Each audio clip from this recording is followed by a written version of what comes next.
हरकमल जी सीधा सवाल, supreme court ने जी 4 मैंबरी कमेटी बनाई है, वो 4 मैंबरी कमेटी नूं किसान जथेबंदियां ने रद्द कर दिता है कि सानू इहदे ते भरोसा नहीं है। ਜਿਹੜਾ ਸੁਪਰੀਮ ਕੋਰਟ ਦਾ ਜਿਹੜਾ ਜੋ ਵੀ ਵਰਤਾਰਾ ਹੈਗਾ ਉਹਦੇ ਤੋਂ ਇੱਕ ਗੱਲ ਬੜੀ ਸਪਸ਼ਟ ਨਜ਼ਰ ਆ ਰਹੀ ਹੈ ਔਰ ਹੁਣ ਸਾਰੀਆਂ ਕਿਸਾਨ ਜਥੇਬੰਦੀਆਂ ਵੀ ਕਹਿ ਰਹੀਆਂ, ਉਹਨਾਂ ਦੇ ਆਗੂ ਵੀ ਕਹਿ ਰਹੇ ਨੇ ਕਿ ਜਿਹੜੀ ਇਹ 4 ਬੰਦਿਆਂ ਦਾ ਪੈਨਲ ਬਣਾਇਆ ਗਿਆ ਇਹਦਾ ਕ੍ਰਾਈਟੇਰੀਆ ਕੀ ਸੀ। ਸੁਪਰੀਮ ਕੋਰਟ ਨੇ ਇਹ ਚਾਰ ਨਾਂ ਕਿੱਥੋਂ ਲਏ, ਕਿਹਨਾਂ ਨੇ ਉਹਨਾਂ ਨੂੰ ਇਹ 4 ਨਾਂ ਦਿੱਤੇ ਔਰ ਕਿਹਦੀ ਰਿਕਮੈਂਡੇਸ਼ਨ ਤੇ 4 ਨਾਂ ਸ਼ਾਮਲ ਕੀਤੇ ਗਏ। ਜਦੋਂ ਇੱਕ ਉਹ ਲੀਡਰ ਕਿਸਾਨ ਜਥੇਬੰਦੀ ਭਾਰਤੀ ਕਿਸਾਨ ਯੂਨੀਅਨ ਦਾ ਲੀਡਰ ਹੋ ਕੇ ਵੀ ਉਸ ਐਜੀਟੇਸ਼ਨ ਦਾ ਹਿੱਸਾ ਨਹੀਂ ਹੈ, ਉਹਨਾਂ ਦੇ ਨਾਲ ਨਹੀਂ ਹੈ ਪੂਰੀ ਤਰ੍ਹਾਂ ਇੱਕ ਮੰਚ ਤੇ, ਤਾਂ ਫਿਰ ਉਹ ਵਿਰੋਧਤਾ ਕਰਨੀ ਉਹਨਾਂ ਦੀ ਸੁਭਾਵਕ ਸੀ। ਪਿਛਲੀ ਮੀਟਿੰਗ ਦੇ ਵਿੱਚ ਖੇਤੀਬਾੜੀ ਮੰਤਰੀ ਨਰਿੰਦਰ ਤੋਮਰ ਨੇ ਕਿਹਾ ਸੀ ਕਿ ਜੇ ਤੁਸੀਂ ਸਾਡੀ ਗੱਲ ਨਹੀਂ ਮੰਨੀ ਫਿਰ ਕੋਰਟ 'ਚ ਆ ਜਾਓ। ਇਹਦਾ ਮਤਲਬ ਕੋਰਟ ਦੇ ਵਿੱਚ ਜਾਣ ਵਾਸਤੇ ਪਹਿਲਾਂ ਹੀ ਗਰਾਊਂਡ ਤਿਆਰ ਕੀਤੀ ਗਈ। ਉਹ ਇੱਕ ਵਿਦਿਆਰਥੀ ਆ ਜਿਹੜਾ ਉਹ ਆਪਣਾ ਕਾਨੂੰਨ ਦਾ, ਉਹ ਹਰੀਸ਼ ਸਾਲਵੇ ਵਰਗਾ ਜਿਹੜਾ ਵਕੀਲ ਕਰੇ, ਕੀ ਉਹਦੀ ਹੈਸੀਅਤ ਹੈ? ਗੱਲ ਇਹ ਵੇ ਕਿ ਉਹ ਚਾਰੋਂ ਬੰਦੇ ਜੋ ਸਰਕਾਰ ਦੀ ਸੋਚ ਸੀ, ਜੋ ਸਰਕਾਰ ਦੀ ਲਾਈਨ ਸੀ, ਉਹਦੇ ਅੱਜ ਤੱਕ ਸਮਰਥਕ ਰਹੇ ਨੇ ਔਰ ਉਹਨਾਂ ਚੋਂ ਇੱਕ ਮੈਂਬਰ ਇਹੋ ਜਿਹਾ ਹੈ ਜਿਹੜਾ ਕਿ ਇਹ 4 ਬਿੱਲ ਬਣਾਉਣ ਦੇ ਵਿੱਚ ਖੁਦ ਸ਼ਾਮਲ ਸੀ, ਜਿਹਦਾ ਕਿ ਉਹਦੇ 'ਚ ਕਾਫੀ ਅਹਿਮ ਭੂਮਿਕਾ ਸੀ ਬਿੱਲ ਬਣਾਉਣ 'ਚ। ਜੋ ਇਸ ਵੇਲੇ ਯੂਨੀਅਨ ਲੀਡਰਸ ਔਰ ਲੋਕਾਂ ਦੀ ਜਿਹੜੀ ਇੱਕ ਸੈਂਟੀਮੈਂਟਸ ਨੇ ਜਾਂ ਜਿਹੜੀ ਇੱਕ ਡਿਮਾਂਡਸ ਨੇ, ਉਹਨੂੰ ਦੇਖਦਿਆਂ ਹੋਇਆ ਮੈਂ ਇਹ ਸੈਕਰੀਫਾਈਸ ਕਰਨ ਲਈ ਤਿਆਰ ਹਾਂ ਕਿ ਮੈਂ ਕੋਈ ਐਸੀ ਕਮੇਟੀ ਦਾ ਮੈਂਬਰ ਨਹੀਂ ਹੋਵਾਂਗਾ। ਕਈ ਵਾਰ ਮੇਰੀ ਖੁਦ ਉਹਨਾਂ ਨਾਲ ਗੱਲ ਹੁੰਦੀ ਰਹੀ ਤਾਂ ਉਹਨਾਂ ਦਾ ਸਾਫ਼ ਇਹ ਕਹਿਣਾ ਸੀ ਕਿ ਮੈਂ ਇਸ ਐਜੀਟੇਸ਼ਨ ਦੀ ਨਾ ਤਾਂ ਮੈਂ ਸਮਰਥਨ ਕਰਦਾ, ਨਾ ਹੀ ਮੈਂ ਇਹਦੀ ਵਿਰੋਧਤਾ ਕਰਦਾ। ਜਦੋਂ ਯੂਨੀਅਨ ਕਾਰਬਾਈਡ ਗੈਸ ਵਾਲਾ ਮਾਮਲਾ ਆਇਆ ਸੀ ਤਾਂ ਉਸ ਵੇਲੇ ਦੇ ਉਹ ਜੱਜ ਸਾਹਿਬਾਨ ਨੂੰ ਉਹਨਾਂ ਨੇ ਇੱਕ ਬਹੁਤ ਵੱਡੇ ਅਹੁਦੇ ਨਾਲ ਬਰਾਜਿਆ। ਜਦੋਂ ਇਹੋ ਜਿਹੀਆਂ ਗੱਲਾਂ ਆਉਣ, ਚੀਫ ਜਸਟਿਸ ਹੁੰਦਾ ਹੋਇਆ ਬੰਦਾ ਰਾਜ ਸਭਾ ਦੀ ਮੈਂਬਰੀ ਕਬੂਲ ਲਵੇ ਤੇ ਫਿਰ ਉਹ ਨਿਆਂ ਨਹੀਂ ਰਹਿੰਦਾ। ਜਿਹੜੀ 4 ਮੈਂਬਰੀ ਕਮੇਟੀ ਐਡੇ ਸੰਘਰਸ਼ ਨੂੰ ਲੈ ਕੇ ਬਣਾਈ ਗਈ ਸੀ, ਉਹ ਰਿਪੋਰਟ ਦੇਣ ਤੋਂ ਪਹਿਲਾਂ ਹੀ ਢਹਿ ਢੇਰੀ ਹੁੰਦੀ ਨਜ਼ਰ ਆ ਰਹੀ ਹੈ। ਸੁਪਰੀਮ ਕੋਰਟ ਨੇ ਕਿਸ ਤਰ੍ਹਾਂ ਦੀ ਬਣਾਤੀ ਇਹ 4 ਮੈਂਬਰੀ ਕਮੇਟੀ? ਕੇਂਦਰ ਸਰਕਾਰ ਨੇ ਇੱਕ ਆਪਣਾ ਮਨ ਬਣਾਇਆ ਹੋਇਆ ਹੈ, ਉਹ ਸ਼ਾਇਦ ਇਹ ਕਾਨੂੰਨ ਰੱਦ ਨਹੀਂ ਕਰਨਾ ਚਾਹੁੰਦੇ ਔਰ ਇਸ ਗੱਲ ਨੂੰ ਲੈ ਕੇ ਉਹ ਲਗਾਤਾਰ ਇੱਕ ਤੋਂ ਬਾਅਦ ਦੂਜੀ ਕੋਈ ਕਨਸਪੀਰੇਸੀ ਕਰ ਰਹੇ ਨੇ। ਨਜ਼ਰੀਏ ਦੀ ਡਿਬੇਟ ਜਗਤਾਰ ਸਿੰਘ ਸਿੱਧੂ ਵੱਲੋਂ ਦਰਸ਼ਕਾਂ ਦਾ ਸਵਾਗਤ ਹੈ। ਜਿਸ ਤਰੀਕੇ ਨਾਲ ਤਿੰਨੇ ਖੇਤੀ ਕਾਨੂੰਨ ਤੇ MSP ਘੱਟੋ ਘੱਟ ਫਸਲਾਂ ਦੀ ਸਹਿ ਕੀਮਤ ਦੇ ਮੁੱਦੇ ਤੇ ਕਿਸਾਨ ਜਥੇਬੰਦੀਆਂ ਵੱਲੋਂ ਸੰਘਰਸ਼ ਕੀਤਾ ਜਾ ਰਿਹਾ ਹੈ, ਉਹ ਮੁੱਦਾ ਅੱਜ ਵੀ ਆਪਣੀ ਬਹਿਸ ਦਾ ਰਹੇਗਾ ਕੇਂਦਰ ਬਿੰਦੂ। ਖਾਸ ਤੌਰ ਤੇ ਅੱਜ ਦੇ ਦਿਨ ਲਈ ਜਿੱਦਾਂ ਆਪਾਂ ਹਮੇਸ਼ਾ ਹੀ ਇਹਨਾਂ ਮੁੱਦਿਆਂ ਤੇ ਚਰਚਾ ਕਰਦੇ ਹਾਂ, ਜਿਹੜੇ ਰਾਜਸੀ ਮਹਾਰਾ ਹੈ ਉਹਨਾਂ ਕੋਲੋਂ ਮੰਗਦੇ ਹਾਂ ਮਾਫੀ। ਅਸੀਂ ਕੋਸ਼ਿਸ਼ ਕਰਾਂਗੇ ਮੀਡੀਆ ਰਾਹੀਂ ਪੰਜਾਬ ਦਾ ਸੱਚ ਪਰੋਸਿਆ ਜਾਏ। ਅਕਸਰ ਇਹ ਕਿਹਾ ਜਾਂਦਾ ਹੈ ਕਿ ਹਰ ਚਮਕ ਵਾਲੀ ਚੀਜ਼ ਸੋਨਾ ਨਹੀਂ ਹੋ ਸਕਦੀ, ਇਸੇ ਤਰੀਕੇ ਨਾਲ ਹਰ ਮੀਡੀਆ ਨਾਲ ਜੁੜਿਆ ਜਰਨਲਿਸਟ ਗੋਦੀ ਮੀਡੀਆ ਨਹੀਂ ਹੋ ਸਕਦਾ। ਪੈਨਲ ਤੇ ਮੇਰੇ ਨਾਲ ਸਾਡੇ ਕਿੱਤੇ ਦੇ ਸੀਨੀਅਰ ਕਦਾਵਰ ਜਰਨਲਿਸਟ ਹਰਕਮਲਜੀਤ ਸਿੰਘ, ਜਸਪਾਲ ਸਿੰਘ ਢਿੱਲੋਂ, ਗੁਰਪ੍ਰੀਤ ਸਿੰਘ ਚਾਵਲਾ ਜੀ। ਮੇਰੀ ਬੇਨਤੀ ਪ੍ਰਵਾਨ ਕਰਕੇ ਤਿੰਨੇ ਮਹਿਮਾਨ ਜਿਹੜੇ ਸੀਨੀਅਰ ਜਰਨਲਿਸਟ ਜੁੜੇ ਹੈ ਉਹਨਾਂ ਨੂੰ ਪੈਨਲ ਤੇ ਆਉਣ ਲਈ ਤੁਹਾਡੇ ਸਾਰਿਆਂ ਵੱਲੋਂ ਜੀ ਆਖਦਾ, ਵੈਲਕਮ ਕਰਦਾ। ਹਰਕਮਲ ਜੀ, ਪਹਿਲਾ ਸਵਾਲ, ਜਿੱਦਾਂ ਮੈਂ ਕਿਹਾ ਕਿ ਤਿੰਨੇ ਖੇਤੀ ਕਾਨੂੰਨ ਦੇ ਮੁੱਦਿਆਂ ਦੇ ਤੇ MSP ਦੇ ਮੁੱਦੇ ਤੇ ਜਿਹੜੀ ਚਰਚਾ ਹੋ ਰਹੀ ਹੈ, ਖਾਸ ਤੌਰ ਤੇ ਸੁਪਰੀਮ ਕੋਰਟ 'ਚ ਮਾਮਲਾ ਜਾਣ ਤੋਂ ਬਾਅਦ। ਹਰਕਮਲ ਜੀ, ਸਿੱਧਾ ਸਵਾਲ, ਸੁਪਰੀਮ ਕੋਰਟ ਨੇ ਜਿਹੜੀ 4 ਮੈਂਬਰੀ ਕਮੇਟੀ ਬਣਾਈ ਹੈ, ਉਹ 4 ਮੈਂਬਰੀ ਕਮੇਟੀ ਨੂੰ ਕਿਸਾਨ ਜਥੇਬੰਦੀਆਂ ਨੇ ਰੱਦ ਕਰ ਦਿੱਤਾ ਕਿ ਸਾਨੂੰ ਇਹਦੇ ਤੇ ਭਰੋਸਾ ਨਹੀਂ ਹੈ। ਇਹ ਜਿਹੜੀ ਸਥਿਤੀ ਪੈਦਾ ਹੋਈ ਹੈ, ਇਸ ਸਥਿਤੀ ਨੂੰ ਤੁਸੀਂ ਕਿਵੇਂ ਦੇਖਦੇ ਹੋ? ਜਗਤਾਰ ਜੀ, ਇਸ ਮੁਲਕ ਦੇ ਵਿੱਚ ਇੱਕ ਤੋਂ ਬਾਅਦ ਦੂਸਰੀ ਜਿਹੜੀ ਸਾਡੀ ਇੰਸਟੀਟਿਊਸ਼ਨ ਸੀ, ਜਿਵੇਂ ਉਹ ਮਗਰਲੇ ਸਮੇਂ ਤੋਂ ਢਹਿ ਢੇਰੀ ਹੁੰਦੀ ਆ ਰਹੀ ਹੈ, ਇਸ ਜਿਹੜਾ ਸੁਪਰੀਮ ਕੋਰਟ ਦਾ ਜਿਹੜਾ ਜੋ ਵੀ ਵਰਤਾਰਾ ਹੈਗਾ ਉਹਦੇ ਤੋਂ ਇੱਕ ਗੱਲ ਬੜੀ ਸਪਸ਼ਟ ਨਜ਼ਰ ਆ ਰਹੀ ਹੈ ਔਰ ਹੁਣ ਸਾਰੀਆਂ ਕਿਸਾਨ ਜਥੇਬੰਦੀਆਂ ਵੀ ਕਹਿ ਰਹੀਆਂ, ਉਹਨਾਂ ਦੇ ਆਗੂ ਵੀ ਕਹਿ ਰਹੇ ਨੇ ਕਿ ਜਿਹੜੀ ਇਹ 4 ਬੰਦਿਆਂ ਦਾ ਪੈਨਲ ਬਣਾਇਆ ਗਿਆ, ਇਹਦਾ ਕ੍ਰਾਈਟੇਰੀਆ ਕੀ ਸੀ? ਸੁਪਰੀਮ ਕੋਰਟ ਨੇ ਇਹ ਚਾਰ ਨਾਂ ਕਿੱਥੋਂ ਲਏ, ਕਿਹਨਾਂ ਨੇ ਉਹਨਾਂ ਨੂੰ ਇਹ 4 ਨਾਂ ਦਿੱਤੇ, ਔਰ ਕਿਹਦੀ ਰਿਕਮੈਂਡੇਸ਼ਨ ਤੇ ਇਹ 4 ਨਾਂ ਸ਼ਾਮਲ ਕੀਤੇ ਗਏ? ਦਿਲਚਸਪ ਗੱਲ ਇਹ ਵੇ ਕਿ ਉਹ ਚਾਰੋਂ ਬੰਦੇ ਜੋ ਸਰਕਾਰ ਦੀ ਸੋਚ ਸੀ, ਜੋ ਸਰਕਾਰ ਦੀ ਲਾਈਨ ਸੀ, ਉਹਦੇ ਅੱਜ ਤੱਕ ਸਮਰਥਕ ਰਹੇ ਨੇ। ਔਰ ਉਹਨਾਂ ਚੋਂ ਇੱਕ ਮੈਂਬਰ ਇਹੋ ਜਿਹਾ ਹੈ ਜਿਹੜਾ ਕਿ ਇਹ 4 ਬਿੱਲ ਬਣਾਉਣ ਦੇ ਵਿੱਚ ਖੁਦ ਸ਼ਾਮਲ ਸੀ, ਜਿਹਦਾ ਕਿ ਉਹਦੇ ਚ ਕਾਫੀ ਅਹਿਮ ਭੂਮਿਕਾ ਸੀ ਬਿੱਲ ਬਣਾਉਣ ਚ। ਔਰ ਜਿਹੜਾ ਪੰਜਾਬ ਦਾ ਇੱਕੋ ਇੱਕ ਨੁਮਾਇੰਦਾ ਲਿਆ ਗਿਆ, ਚੂੰਕਿ ਉਹਨਾਂ ਲਈ ਜ਼ਰੂਰੀ ਸੀ ਕਿ ਪੰਜਾਬ ਦਾ ਵੀ ਇੱਕ ਉਹਦੇ ਚ ਨੁਮਾਇੰਦਾ ਸ਼ਾਮਲ ਕੀਤਾ ਜਾਏ। ਉਹ ਬੜੀ ਦਿਲਚਸਪ ਸਥਿਤੀ ਹੈ ਕਿ ਬੇਸ਼ੱਕ ਉਹਨਾਂ ਦੇ ਨਾਲ ਭਾਰਤੀ ਕਿਸਾਨ ਯੂਨੀਅਨ ਲੱਗਾ ਹੋਇਆ ਹੈ, ਸਾਰੀਆਂ ਕਿਸਾਨ ਜਥੇਬੰਦੀਆਂ ਕਾਫੀ ਸਮੇਂ ਤੋਂ ਉਹਨਾਂ ਨੂੰ ਬਰਦਾਸ਼ਤ ਨਹੀਂ ਸੀ ਕਰ ਰਹੀਆਂ। ਮੈਨੂੰ ਯਾਦ ਹੈ ਮੁੱਖ ਮੰਤਰੀ ਨੇ ਕੁਝ ਸਮਾਂ ਪਹਿਲਾਂ ਇੱਥੇ ਇੱਕ ਮੀਟਿੰਗ ਬੁਲਾਈ ਸੀ ਪੰਜਾਬ ਭਵਨ 'ਚ, ਔਰ ਮੁੱਖ ਮੰਤਰੀ ਨੇ ਉਹਨਾਂ ਨੂੰ ਵੀ ਬੁਲਾਇਆ ਸੀ ਕਿਸਾਨ ਜਥੇਬੰਦੀਆਂ ਤੋਂ ਇਲਾਵਾ, ਔਰ ਕਿਸਾਨ ਜਥੇਬੰਦੀਆਂ ਨੇ ਇਸ ਗੱਲ ਨੂੰ ਉੱਥੇ ਮੁੱਦਾ ਬਣਾਇਆ ਸੀ ਕਿ ਸਾਡੀ ਮੀਟਿੰਗ 'ਚ ਇਹਨਾਂ ਨੂੰ ਬੋਲਣ ਦਾ ਹੱਕ ਨਹੀਂ ਦਿੱਤਾ ਜਾਏਗਾ, ਸਰਦਾਰ ਭੁਪਿੰਦਰ ਸਿੰਘ ਮਾਨ ਨੂੰ, ਔਰ ਸੀਐਮ ਦੇ ਜ਼ੋਰ ਦੇਣ ਤੇ ਵੀ ਉਹਨਾਂ ਨੂੰ ਬੋਲਣ ਨਹੀਂ ਦਿੱਤਾ ਗਿਆ ਉੱਥੇ। ਇਹ ਠੀਕ ਹੈ, ਚੀਫ ਮਿਨਿਸਟਰ ਸਾਹਿਬ ਦੇ ਉਹ ਕਾਫੀ ਨੇੜੇ ਹੈਗੇ ਨੇ, ਸੀਐਮ ਸਾਹਿਬ ਨੇ ਉਹਨਾਂ ਦੇ ਬੇਟੇ ਨੂੰ ਵੀ ਪਬਲਿਕ ਸਰਵਿਸ ਕਮਿਸ਼ਨ 'ਚ ਮੈਂਬਰ ਬਣਾਇਆ ਸੀ, ਔਰ ਮੁੱਖ ਮੰਤਰੀ ਜੀ ਨਾਲ ਉਹਨਾਂ ਦੀ ਜਿਹੜੀ ਨੇੜਤਾ ਉਹ ਕਾਫੀ ਨੋਨ ਹੈਗੀ ਹੈ। ਲੇਕਿਨ ਕਿਸਾਨ ਜਥੇਬੰਦੀਆਂ ਇਹਨਾਂ 4 ਮੈਂਬਰਾਂ ਚੋਂ ਕਿਸੇ ਨੂੰ ਐਕਸੈਪਟ ਕਰਨ ਨੂੰ ਤਿਆਰ ਨਹੀਂ। ਰੀਜ਼ਨ ਬੀਇੰਗ ਕਿ ਉਹਨਾਂ ਦੀ ਸੋਚ ਬੜੀ ਨੰਗੀ ਚਿੱਟੀ ਸਪਸ਼ਟ ਹੈ ਕਿ ਉਹ ਇਸ ਮੁੱਦੇ ਤੇ ਸਰਕਾਰ ਦੀ ਸੋਚ ਦੇ ਹਾਮੀ ਨੇ, ਉਹਦੇ ਨਾਲ ਸ਼ਾਮਲ ਨੇ। ਔਰ ਸੁਪਰੀਮ ਕੋਰਟ ਵੱਲੋਂ ਫਿਰ ਇਹੋ ਜਿਹੀ ਕਮੇਟੀ ਦਾ ਗਠਨ ਕਰਨਾ ਜਿਹਦੇ ਤੋਂ ਸਿੱਧਾ ਹੀ ਸਪਸ਼ਟ ਹੈਗਾ ਕਿ ਉਹਦਾ ਫੈਸਲਾ ਕੀ ਆਏਗਾ, ਤੇ ਮੈਨੂੰ ਇਹ ਸਮਝ ਨਹੀਂ ਪੈਂਦੀ ਵੀ ਮਹੱਤਤਾ ਕੀ ਰਹਿ ਜਾਂਦੀ ਹੈ। ਉਸ ਤੋਂ ਬਾਅਦ ਕਿਹੜਾ ਉਹਨਾਂ ਨਾਲ ਕੋਆਪਰੇਟ ਕਰੇਗਾ? ਉਹ ਰਿਪੋਰਟ ਤੇ ਉਹਨਾਂ ਦੀ ਪਹਿਲਾਂ ਹੀ ਲਿਖੀ ਹੋਈ ਹੈ, ਸਭ ਨੂੰ ਪਤਾ ਹੈ ਕਿ ਰਿਪੋਰਟ ਕੀ ਆਣੀ ਹੈਗੀ ਹੈ। ਜੀ ਹਰਕਮਲ ਜੀ, ਇਸ ਮੁੱਦੇ ਤੇ ਮੈਂ ਤੁਹਾਡੇ ਵੱਲ ਵਾਪਸ ਆਵਾਂਗਾ। ਮੈਂ ਰਿਪੋਰਟ ਦੇ ਮੁੱਦੇ ਤੇ ਹੀ ਆਪਣੇ ਬਾਕੀ ਜਿਹੜੇ ਜਰਨਲਿਸਟ ਸਾਥੀ ਉਹਨਾਂ ਦੇ ਕਮੈਂਟਸ ਵੀ ਲੈ ਲੈਣਾ। ਜਸਪਾਲ ਜੀ, ਮੈਂ ਤੁਹਾਡੇ ਵੱਲ ਆਉਣ ਤੋਂ ਪਹਿਲਾਂ ਗੁਰਪ੍ਰੀਤ ਚਾਵਲਾ ਜੀ, ਕਿਉਂਕਿ ਜਿੱਦਾਂ ਮੈਂ ਹਮੇਸ਼ਾ ਕਹਿਣਾ ਕਿ ਬਾਰਡਰ ਗੁਰਦਾਸਪੁਰ ਜ਼ਿਲ੍ਹੇ ਨਾਲ ਸੰਬੰਧਿਤ ਹੈ, ਭੁਪਿੰਦਰ ਸਿੰਘ ਮਾਨ ਜਿਨ੍ਹਾਂ ਦਾ ਜ਼ਿਕਰ ਕਰ ਰਹੇ ਹੈ, ਹਰਕਮਲ ਜੀ ਉਹ ਵੀ ਉਸ ਇਲਾਕੇ ਨਾਲ ਸੰਬੰਧਿਤ ਹੈ। ਗੁਰਪ੍ਰੀਤ ਜੀ, 3 ਮੈਂਬਰਾਂ ਦੀ ਗੱਲ ਤਾਂ ਕੀਤੀ ਹੈ, ਚੌਥੇ ਮੈਂਬਰ ਦੀ ਗੱਲ ਵੀ ਕੀਤੀ ਗਈ ਹੈ ਭੁਪਿੰਦਰ ਮਾਨ ਬਾਰੇ, ਤੁਹਾਡੇ ਇਲਾਕੇ ਨਾਲ ਵੀ ਸੰਬੰਧਿਤ ਹੈ ਚੌਥੇ ਮੈਂਬਰ ਇਸ ਕਮੇਟੀ ਬਾਰੇ। ਗੁਰਪ੍ਰੀਤ ਜੀ, ਤੁਹਾਡੀ ਕੀ ਰਾਏ ਹੈ, ਕਿਵੇਂ ਦੇਖ ਰਹੇ ਹੋ ਇਸ ਕਮੇਟੀ ਨੂੰ? ਜਗਤਾਰ ਜੀ, ਪਹਿਲੇ ਤਾਂ ਮੈਂ ਇੱਕ ਸਾਫ਼ ਇਹ ਦੱਸਣਾ ਚਾਹਾਂਗਾ, ਜਿਹੜੀ ਹੁਣੇ ਦੀ ਇੱਕ ਲੇਟੈਸਟ ਅਪਡੇਟ ਆ ਕਿ ਭੁਪਿੰਦਰ ਸਿੰਘ ਮਾਨ ਇਸ ਕਮੇਟੀ ਤੋਂ ਸਟੈਪ ਬੈਕ ਕਰ ਗਏ।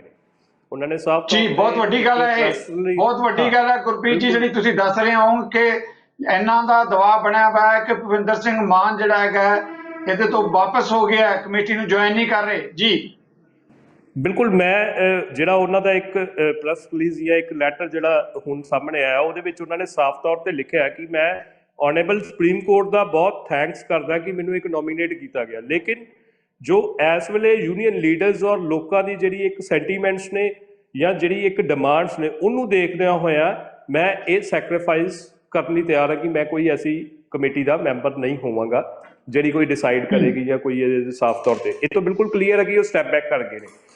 ਹਾਂ, ਭੁਪਿੰਦਰ ਸਿੰਘ ਮਾਨ ਇਸ ਐਜੀਟੇਸ਼ਨ ਦਾ ਹਿੱਸਾ ਨਹੀਂ ਰਹੇ, ਪੂਰੇ ਐਜੀਟੇਸ਼ਨ ਦਾ ਹਿੱਸਾ ਨਹੀਂ ਰਹੇ, ਚਾਹੇ ਉਹ ਪੰਜਾਬ ਦੇ ਵਿੱਚ ਐਜੀਟੇਸ਼ਨ ਚੱਲਿਆ, ਲੇਕਿਨ ਭੁਪਿੰਦਰ ਸਿੰਘ ਮਾਨ ਵੱਲੋਂ ਇੱਕ 1 ਸਤੰਬਰ 2020 ਨੂੰ ਇੱਕ ਚਿੱਠੀ ਲਿਖੀ ਜਾਂਦੀ ਹੈ ਪ੍ਰਾਈਮ ਮਿਨਿਸਟਰ ਨੂੰ ਇਸ ਕਾਨੂੰਨਾਂ ਦੇ, ਜਦੋਂ ਇਹ ਕਹਿ ਸਕਦੇ ਕਿ ਖਰੜਾ ਤਿਆਰ ਹੋ ਰਿਹਾ ਸੀ ਜਾਂ ਜਿਹੜਾ ਇੱਕ ਸਾਹਮਣੇ ਆਇਆ ਸੀ, ਤੇ ਕਾਨੂੰਨ ਨਹੀਂ ਸੀ ਉਦੋਂ, ਇਹ ਖੇਤੀ ਕਾਨੂੰਨ ਨਹੀਂ ਸੀ, ਆਰਡੀਨੈਂਸ ਸੀ, ਤੇ ਉਦੋਂ ਇਹ ਲੈਟਰ ਲਿਖਿਆ ਗਿਆ ਸੀ। ਤੇ ਉਹਦੇ ਵਿੱਚ ਵੀ ਇਹਨਾਂ ਨੂੰ ਰੱਦ ਕਰਨ ਦੀ ਗੱਲ ਨਹੀਂ ਸੀ ਕਹੀ ਗਈ, ਉਹਦੇ ਵਿੱਚ ਸਾਫ਼ ਤੌਰ ਤੇ ਇੱਕ ਗੱਲ ਕਹੀ ਗਈ ਸੀ ਕਿ 9th ਸ਼ਡਿਊਲ ਜਿਹੜਾ ਉਹ ਇੱਕ ਜਿਹੜਾ ਇਹਦੇ ਵਿੱਚ ਫੈਕਟ ਹੈਗਾ ਕਿ ਇਹ ਅਦਾਲਤਾਂ ਦਾ ਬੂਹਾ ਨਹੀਂ ਖੜਕਾ ਸਕਦਾ ਜਿਹੜਾ ਫਾਰਮਰ ਹੈ, ਜਾਂ ਉਹਨੂੰ ਅਦਾਲਤ ਦੇਗੀ, ਜਾਂ ਹੋਰ ਐਸੀਆਂ 2-3 MSP ਤੇ ਵੀ ਉਹਨਾਂ ਨੇ ਮੰਗ ਜਿਹੜੀ ਖੜੀ ਕੀਤੀ ਸੀ ਕਿ ਇਹ ਸਾਰੇ ਖਦਸ਼ੇ ਨੇ, ਇਹਨਾਂ ਨੂੰ ਪਹਿਲੇ ਕਲੀਅਰ ਕੀਤਾ ਜਾਵੇ, ਫਾਰਮਰਸ ਨਾਲ ਕਲੀਅਰ ਕੀਤਾ ਜਾਵੇ, ਆਪਾਂ ਨੂੰ ਕਲੀਅਰ ਕਰਕੇ ਦੱਸੋ ਕਿ ਇਹ ਆਪਾਂ ਨੂੰ ਖਦਸ਼ੇ ਨੇ।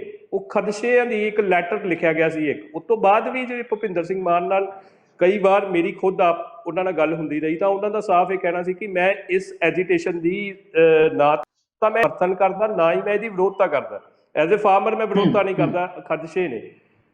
ਰੱਦ ਕਰਨ ਦੀ ਗੱਲ ਉਹਨਾਂ ਨੇ ਬਿਲਕੁਲ ਨਹੀਂ ਪਹਿਲਾਂ ਵੀ ਕੀਤੀ, ਹੋ ਸਕਦਾ ਕਿ ਉਹ ਜਿਹੜੀਆਂ ਰਿਪੋਰਟਸ ਸਾਹਮਣੇ ਆ ਰਹੀਆਂ ਕਿ ਐਗਰੀਕਲਚਰ ਮਿਨਿਸਟਰ ਨੂੰ ਵੀ ਜਾ ਕੇ ਮਿਲੇ ਨੇ, ਜਾਂ ਜਿੱਦਾਂ ਹਰਕਮਲ ਹੋਣਾ ਨੇ ਦੱਸਿਆ ਕਿ ਸੀਐਮ ਦੇ ਨਜ਼ਦੀਕੀ ਹੋਣ ਕਰਕੇ ਉੱਥੇ ਚੰਡੀਗੜ੍ਹ ਦੇ ਵਿੱਚ ਮੀਟਿੰਗ 'ਚ ਵੀ ਉਹਨਾਂ ਨੂੰ ਸੱਦਿਆ ਗਿਆ। ਲੇਕਿਨ ਜੇ ਉੱਦਾਂ ਓਵਰਆਲ ਗੱਲ ਕਰੀਏ ਤੇ ਕਮੇਟੀ ਦੇ ਵਿੱਚ ਮੁੱਖ ਤੌਰ ਤੇ ਪੰਜਾਬ ਹੀ ਲੀਡ ਕਰ ਰਿਹਾ ਐਜੀਟੇਸ਼ਨ ਨੂੰ, ਔਰ ਉਹਨਾਂ ਦਾ ਜਿਹੜਾ ਮੁੱਖ ਤੌਰ ਤੇ ਏਜੰਡਾ ਜਿਹੜਾ ਹੈ ਉਹ ਪੰਜਾਬੀ, ਜਦੋਂ ਇੱਕ ਉਹ ਲੀਡਰ ਕਿਸਾਨ ਜਥੇਬੰਦੀ ਭਾਰਤੀ ਕਿਸਾਨ ਯੂਨੀਅਨ ਦਾ ਲੀਡਰ ਹੋ ਕੇ ਵੀ ਉਸ ਐਜੀਟੇਸ਼ਨ ਦਾ ਹਿੱਸਾ ਨਹੀਂ ਹੈ, ਉਹਨਾਂ ਦੇ ਨਾਲ ਨਹੀਂ ਹੈ ਪੂਰੀ ਤਰ੍ਹਾਂ ਇੱਕ ਮੰਚ ਤੇ, ਤਾਂ ਫਿਰ ਉਹ ਵਿਰੋਧਤਾ ਕਰਨੀ ਉਹਨਾਂ ਦੀ ਸੁਭਾਵਕ ਸੀ। ਬਿਲਕੁਲ ਬਿਲकुल ਬਿਲकुल ਗੁਰਪ੍ਰੀਤ ਜੀ, ਸ਼ਾयद ਅੱਜ ਸਾਹਮਣੇ ਆਇਆ ਜੀ। Okay, thank you Gurpreet ji. ਮੈਂ ਵਾਪਸ ਆਵਾਂਗਾ ਤੁਹਾਡੇ ਨਾਲ। ਜਸਪਾਲ ਜੀ, ਇਸੇ ਮੁੱਦੇ ਤੇ ਮੈਂ ਤੁਹਾਡੇ ਕਮੈਂਟਸ ਚਾਹਾਂਗਾ। ਜਿਹੜਾ ਆਪਣੀ ਡਿਬੇਟ ਦੇ ਵਿੱਚ ਹੀ ਬ੍ਰੇਕ ਕੀਤੀ ਹੈ ਗੁਰਪ੍ਰੀਤ ਜੀ ਨੇ ਇਹ ਗੱਲ ਕਿ ਭੁਪਿੰਦਰ ਸਿੰਘ ਮਾਨ ਉਸ ਕਮੇਟੀ ਦਾ ਹਿੱਸਾ ਨਹੀਂ ਬਣ ਰਹੇ, ਬੈਕਆਊਟ ਕਰ ਗਏ ਹੈ। ਕੀ ਲੱਗਦਾ ਕਿ ਜਿਹੜਾ ਪੰਜਾਬ 'ਚ ਕਿਸਾਨੀ ਦਾ ਮਾਹੌਲ ਬਣਿਆ ਹੋਇਆ ਉਹਦੀ ਇੱਕ ਵਜ੍ਹਾ ਭੁਪਿੰਦਰ ਮਾਨ ਨੇ ਫੈਸਲਾ ਲਿਆ ਕਿ ਵੀ ਮੈਂ ਇਸ ਤੋਂ ਬਾਹਰ ਹੀ ਚੰਗਾ ਹਾਂ? ਜਸਪਾਲ ਜੀ, ਕਿਵੇਂ ਦੇਖਦੇ ਹੋ ਜਿਹੜਾ ਪੰਜਾਬ ਦਾ ਮਾਹੌਲ ਬਣਿਆ ਔਰ ਜਿਸ ਮਾਹੌਲ ਦੇ ਵਿੱਚ ਭੁਪਿੰਦਰ ਮਾਨ ਦਾ ਜਿਹੜਾ ਹੁਣ ਆਪਣੇ ਕੋਲੇ ਆ ਰਹੀ ਹੈ ਗੱਲ ਕਿ ਬੈਕਆਊਟ ਕਰ ਗਏ ਉਸ ਕਮੇਟੀ ਤੋਂ? ਜਗਤਾਰ ਜੀ, ਜਿਸ ਤਰ੍ਹਾਂ ਸ਼ੁਰੂਆਤੀ ਦੌਰ ਦੇ ਵਿੱਚ ਹਰਕਮਲ ਜੀ ਨੇ ਗੱਲ ਕਹੀ ਹੈ ਕਿ ਜਦੋਂ ਸਤੰਬਰ ਦੇ ਵਿੱਚ ਇਹਨਾਂ ਇੱਕ ਮੀਟਿੰਗ ਬੁਲਾਈ ਗਈ ਸੀਗੀ, ਉਹਦੇ ਵਿੱਚ ਕਿਸਾਨ ਜਥੇਬੰਦੀਆਂ ਨੇ ਉਹਨਾਂ ਦਾ ਵਿਰੋਧ ਕੀਤਾ ਸੀ। ਤੁਹਾਨੂੰ ਇੱਕ ਚੀਜ਼ ਯਾਦ ਹੋਣੀ ਹੈ ਕਿ ਇਹ ਕੜੀ ਲਗਾਤਾਰ ਪੱਕਦੀ ਹੋ ਸਕਦੀ ਹੈ, ਕਿਉਂਕਿ ਪਿਛਲੀ ਮੀਟਿੰਗ ਦੇ ਵਿੱਚ ਖੇਤੀਬਾੜੀ ਮੰਤਰੀ ਨਰਿੰਦਰ ਤੋਮਰ ਨੇ ਕਿਹਾ ਸੀ ਕਿ ਜੇ ਤੁਸੀਂ ਸਾਡੀ ਗੱਲ ਨਹੀਂ ਮੰਨੀ ਫਿਰ ਕੋਰਟ 'ਚ ਆ ਜਾਓ। ਇਹਦਾ ਮਤਲਬ ਕੋਰਟ ਦੇ ਵਿੱਚ ਜਾਣ ਵਾਸਤੇ ਪਹਿਲਾਂ ਹੀ ਗਰਾਊਂਡ ਤਿਆਰ ਕੀਤੀ ਗਈ। ਉਹ ਇੱਕ ਵਿਦਿਆਰਥੀ ਆ ਜਿਹੜਾ ਉਹ ਆਪਣਾ ਕਾਨੂੰਨ ਦਾ, ਉਹ ਹਰੀਸ਼ ਸਾਲਵੇ ਵਰਗਾ ਜਿਹੜਾ ਵਕੀਲ ਕਰੇ, ਕੀ ਉਹਦੀ ਹੈਸੀਅਤ ਹੈ? ਇਹਦਾ ਮਤਲਬ ਅਦਾਲਤ ਵਿੱਚ ਜਾਣ ਵਾਸਤੇ ਜਿਹੜੀਆਂ ਗੋਂਦਾਂ ਭਾਰਤੀ ਜਨਤਾ ਪਾਰਟੀ ਦੀ ਸਰਕਾਰ ਗੁੰਦ ਰਹੀ ਸੀ, ਨਰਿੰਦਰ ਮੋਦੀ ਦੀ ਸਰਕਾਰ ਗੁੰਦ ਰਹੀ ਸੀ, ਕਿਸਾਨਾਂ ਨੇ ਉਸੇ ਦਿਨ ਹੀ ਕਹਿ ਦਿੱਤਾ ਸੀ ਕਿ ਨਾ ਤਾਂ ਅਸੀਂ ਕਿਸੇ ਕਮੇਟੀ ਦਾ ਹਿੱਸਾ ਬਣਾਂਗੇ ਔਰ ਨਾ ਹੀ ਕਿਸੇ ਕਮੇਟੀ ਅੱਗੇ ਪੇਸ਼ ਹੋਵਾਂਗੇ। ਸਾਡਾ ਰੌਲਾ ਜਿਹੜਾ ਹੈਗਾ ਸਾਰਾ ਉਹ ਕੇਂਦਰ ਸਰਕਾਰ ਦੇ ਨਾਲ ਹੈ। ਕੇਂਦਰ ਸਰਕਾਰ ਨੇ ਜਿਹੜੇ ਇਹ ਕਾਨੂੰਨ ਬਣਾਏ ਨੇ ਉਹ ਗਲਤ ਬਣਾਏ ਨੇ, ਉਹ ਕਿਸਾਨਾਂ ਦੇ ਪੱਖ ਵਿੱਚ ਨਹੀਂ ਹਨ। ਇਸ ਕਰਕੇ ਅਸੀਂ ਉਧਰ ਜਾਵਾਂਗੇ। ਰਹੀ ਗੱਲ ਜਿਹੜੀ ਭੁਪਿੰਦਰ ਸਿੰਘ ਮਾਨ ਹੋਰਾਂ ਦੀ ਵਿਰੋਧਤਾ, ਖਾਸ ਕਰ ਕੱਲ ਤੋਂ ਹੀ ਅਕਾਲੀ ਦਲ ਵਾਲੇ ਛੱਜ ਚ ਪਾ ਕੇ ਛੱਡ ਰਹੇ ਨੇ। ਜੇ ਇਹ ਭਾਈਵਾਲ ਹੁੰਦੇ, ਇਹਨਾਂ ਤੋਂ ਪੁੱਛਿਆ ਜਾਂਦਾ ਤਾਂ ਇਹਨਾਂ ਨੇ ਅਜਮੇਰ ਸਿੰਘ ਲੱਖੋਵਾਲ ਦਾ ਨਾਂ ਦੇ ਦੇਣਾ ਸੀ ਕਿ ਉਹਨੂੰ ਜਿਹੜਾ ਕਮੇਟੀ ਦੇ ਵਿੱਚ ਸ਼ਾਮਲ ਕਰ ਲਿਆ ਜਾਵੇ। ਇਹ ਕਮੇਟੀ ਕਿਵੇਂ ਬਣਾਈ ਗਈ, ਕਿਹਨੂੰ ਪੁੱਛ ਕੇ ਬਣਾਈ ਗਈ? ਕਿਸਾਨਾਂ ਨੇ ਤਾਂ ਇਸ ਬਾਰੇ ਕੁਝ ਕਿਹਾ ਹੀ ਨਹੀਂ। ਉਹ ਲੋਕ ਜਿਹੜੇ ਗਾਹੇ ਵਗਾਹੇ ਵੱਡੀ ਪੱਧਰ ਦੇ ਉੱਤੇ ਕਿਸਾਨਾਂ ਦੇ ਜਿਹੜਾ ਮੰਗਾਂ ਨੇ ਉਹਦੇ ਉਲਟ ਜਾ ਕੇ ਜੋ ਇਹ 3 ਕਾਨੂੰਨ ਬਣਾਏ ਗਏ ਨੇ ਉਹਨਾਂ ਦੀ ਇਹਨਾਂ ਨੇ ਪ੍ਰੋੜਤਾ ਕੀਤੀ ਹੈ। ਜੇ ਉਹਨਾਂ ਦੀ ਪ੍ਰੋੜਤਾ ਕੀਤੀ ਹੈ ਤਾਂ ਉਹਨਾਂ ਤੋਂ ਕਿਸਾਨ ਜਿਹੜੇ ਆਗੂ ਆ, ਖਾਸ ਕਰ ਤੁਸੀਂ ਕੱਲ ਦੀ ਰਾਜੇਵਾਲ ਸਾਹਿਬ ਦੀ ਜਿਹੜੀ ਸਪੀਚ ਸੁਣੀ ਹੋਵੇਗੀ ਤਾਂ ਉਹ ਕਹਿੰਦੇ ਵੀ ਇਹਨਾਂ ਤੇ ਵਿਸ਼ਵਾਸ ਕਿਵੇਂ ਕੀਤਾ ਜਾ ਸਕਦਾ ਹੈ। ਜਿਹੜੀ ਰਿਪੋਰਟ ਇਹਨਾਂ ਨੇ 2 ਮਹੀਨੇ ਬਾਅਦ ਦੇਣੀ ਹੈ ਉਹ ਸਾਨੂੰ ਅੱਜ ਹੀ ਪਤਾ ਹੈ ਕਿ ਇਹਨਾਂ ਨੇ ਲਿਖਣਾ ਕੀ ਹੈ, ਇਹਨਾਂ ਨੇ ਕਹਿਣਾ ਕੀ ਹੈ।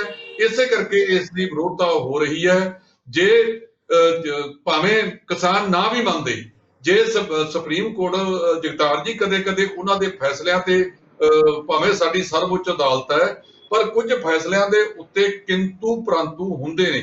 ਜਿਵੇਂ ਤੁਸੀਂ ਦੇਖਿਆ ਕਿ ਰਾਮ ਮੰਦਿਰ ਵਾਲਾ ਮਾਮਲਾ ਆਇਆ, ਇਸੇ ਤਰ੍ਹਾਂ ਜਦੋਂ ਯੂਨੀਅਨ ਕਾਰਬਾਈਡ ਗੈਸ ਵਾਲਾ ਮਾਮਲਾ ਆਇਆ ਸੀ ਤਾਂ ਉਸ ਵੇਲੇ ਦੇ ਉਹ ਜੱਜ ਸਾਹਿਬਾਨ ਨੂੰ ਉਹਨਾਂ ਨੇ ਇੱਕ ਬਹੁਤ ਵੱਡੇ ਅਹੁਦੇ ਨਾਲ ਬਰਾਜਿਆ।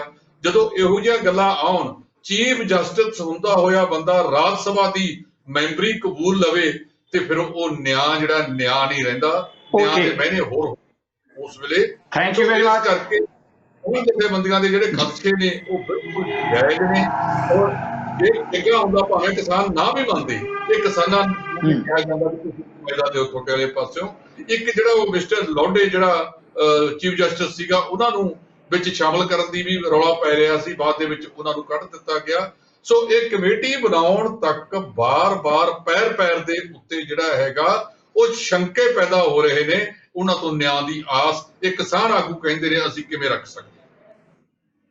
ਥੈਂਕ ਯੂ ਜੀ। ਹਰਕਮਲ ਜੀ, ਇੱਕ ਸਵਾਲ ਇਸ ਮੁੱਦੇ ਤੇ, ਜਿਹੜੀ 4 ਮੈਂਬਰੀ ਕਮੇਟੀ ਐਡੇ ਸੰਘਰਸ਼ ਨੂੰ ਲੈ ਕੇ ਬਣਾਈ ਗਈ ਸੀ ਉਹ ਰਿਪੋਰਟ ਦੇਣ ਤੋਂ ਪਹਿਲਾਂ ਹੀ ਢਹਿ ਢੇਰੀ ਹੁੰਦੀ ਨਜ਼ਰ ਆ ਰਹੀ ਹੈ।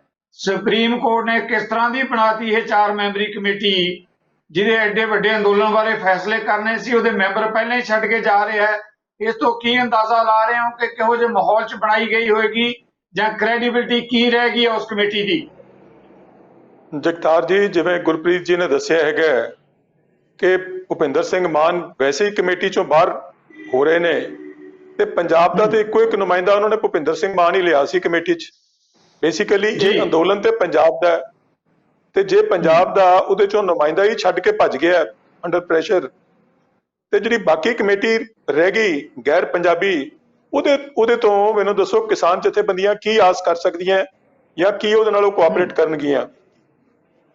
ਜੋ ਮੇਰੀ ਸੋਚ ਹੈਗੀ ਹੈ ਕਿ ਜਿਵੇਂ ਤੁਹਾਨੂੰ ਦੱਸਿਆ ਹੀ ਹੈਗਾ, ਬੇਸਿਕ ਗੱਲ ਇਹ ਹੈਗੀ ਹੈ ਕਿ ਕੇਂਦਰ ਸਰਕਾਰ ਨੇ ਇੱਕ ਆਪਣਾ ਮਨ ਬਣਾਇਆ ਹੋਇਆ ਹੈ, ਉਹ ਸ਼ਾਇਦ ਇਹ ਕਾਨੂੰਨ ਰੱਦ ਨਹੀਂ ਕਰਨਾ ਚਾਹੁੰਦੇ, ਔਰ ਇਸ ਗੱਲ ਨੂੰ ਲੈ ਕੇ ਉਹ ਲਗਾਤਾਰ ਇੱਕ ਤੋਂ ਬਾਅਦ ਦੂਜੀ ਕੋਈ ਕਨਸਪੀਰੇਸੀ ਕਰ ਰਹੇ ਨੇ। ਕਦੀ ਕਿਸੇ ਨੂੰ ਇਨਵੋਲਵ ਕੀਤਾ ਜਾ ਰਿਹਾ ਹੈ, ਅਦਾਲਤਾਂ ਨੂੰ ਹੁਣ ਇਨਵੋਲਵ ਕਰ ਲਿਆ ਹੈ। ਮੈਨੂੰ ਜੋ ਲੱਗ ਰਿਹਾ ਕਿ ਇਹ ਜਿਹੜਾ ਇਹ ਵਰਤਾਰਾ ਹੈਗਾ ਇਸ ਮੁਲਕ ਦੇ ਵਿੱਚ, ਕਿ ਜਿਸ ਢੰਗ ਦੇ ਨਾਲ ਜਿਹੜੀਆਂ ਖੁਦ ਮੁਖਤਿਆਰ ਸੰਸਥਾਵਾਂ ਸੀ ਉਹਨਾਂ ਨੂੰ ਵੀ ਪੋਲੀਟੀਕਲ ਸਿਸਟਮ ਨੇ ਜਿਵੇਂ ਮਿਸਯੂਜ਼ ਕਰਨਾ ਸ਼ੁਰੂ ਕਰਤਾ ਹੈ ਜਾਂ ਯੂਜ਼ ਕਰਨਾ ਸ਼ੁਰੂ ਕਰਤਾ ਹੈ, ਇਹ ਇਸ ਦੇਸ਼ ਲਈ ਚੰਗਾ ਨਹੀਂ ਹੈਗਾ। ਇਹ ਜਿਹੜਾ ਮੈਸੇਜ ਹੈ ਕੋਈ ਬਹੁਤਾ ਚੰਗਾ ਨਹੀਂ ਜਾ ਰਿਹਾ ਜੇ ਸਾਡੀਆਂ ਖੁਦ ਮੁਖਤਿਆਰ ਸੰਸਥਾਵਾਂ ਦੀ। ਜੀ ਜੀ ਸਰ, ਮੈਂ ਇੱਕ ਸਵਾਲ ਲੈਣਾ ਚਾਹੁੰਦਾ ਹਾਂ। ਐਡਾ ਵੱਡਾ ਅੰਦੋਲਨ ਜਿਹਦੇ 'ਚ 70 ਤੋਂ ਉੱਪਰ ਲੋਕ ਆਪਣੀ ਸ਼ਹਾਦਤ ਦੇ ਚੁੱਕੇ ਹੈ, ਕੋਈ ਠੰਡ ਨਾਲ ਚਲੇ ਗਏ, ਕਈਆਂ ਨੇ ਖੁਦਕੁਸ਼ੀ ਕਰ ਲਈ, ਕੋਈ ਹਾਦਸਿਆਂ 'ਚ ਚਲੇ ਗਏ ਜਿਹੜਾ ਹੈਗਾ। ਤੇ ਕੇਂਦਰ ਸਰਕਾਰ ਜਿਹੜੀ ਸਮਝਦੀ ਹੈ ਕਿ ਅਸੀਂ ਜਮਹੂਰੀਅਤ ਦੀ ਸਭ ਤੋਂ ਵੱਡੀ ਨੁਮਾਇੰਦਗੀ ਕਰਨ ਵਾਲੀ ਭਾਰਤ ਸਰਕਾਰ ਜਿਹੜੀ ਹੈਗੀ ਹੈ, ਐਡੀ ਹਾਸੋਹੀਣੀ ਪੋਜੀਸ਼ਨ ਕਿ ਐਡਾ ਵੱਡਾ ਅੰਦੋਲਨ 70 ਲੋਕਾਂ ਦੀਆਂ ਜਾਨਾਂ ਚਲੀਆਂ ਗਈਆਂ, ਔਰ ਕਮੇਟੀ ਉਹ ਬਣਾਤੀ ਜਿਹੜੀ ਕਮੇਟੀ ਜਿਹੜੀ ਆਪਣੇ ਆਪ ਹੀ ਦੌੜ ਰਹੀ ਹੈ।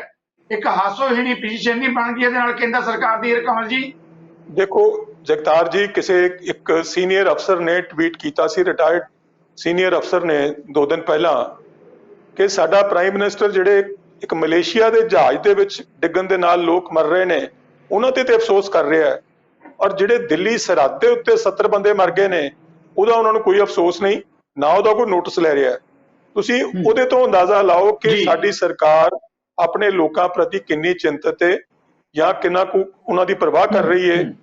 ਮੈਨੂੰ ਜੋ ਨਜ਼ਰ ਆ ਰਿਹਾ ਹੈ ਕਿ ਗਵਰਨਮੈਂਟ ਆਫ ਇੰਡੀਆ ਦਾ ਜੋ ਐਟੀਟਿਊਡ ਹੈਗਾ, ਜਿਵੇਂ ਇਹ ਲੱਗੇ ਹੋਏ ਨੇ, ਇਹਦੇ ਤੋਂ ਇੱਕ ਗੱਲ ਬੜੀ ਸਪਸ਼ਟ ਹੈ ਕਿ ਇਹ ਕਿਸੇ ਵੀ ਮੁੱਦੇ ਦਾ ਹੱਲ ਲੱਭਣ ਨੂੰ ਤਿਆਰ ਨਹੀਂ ਹੈਗੇ।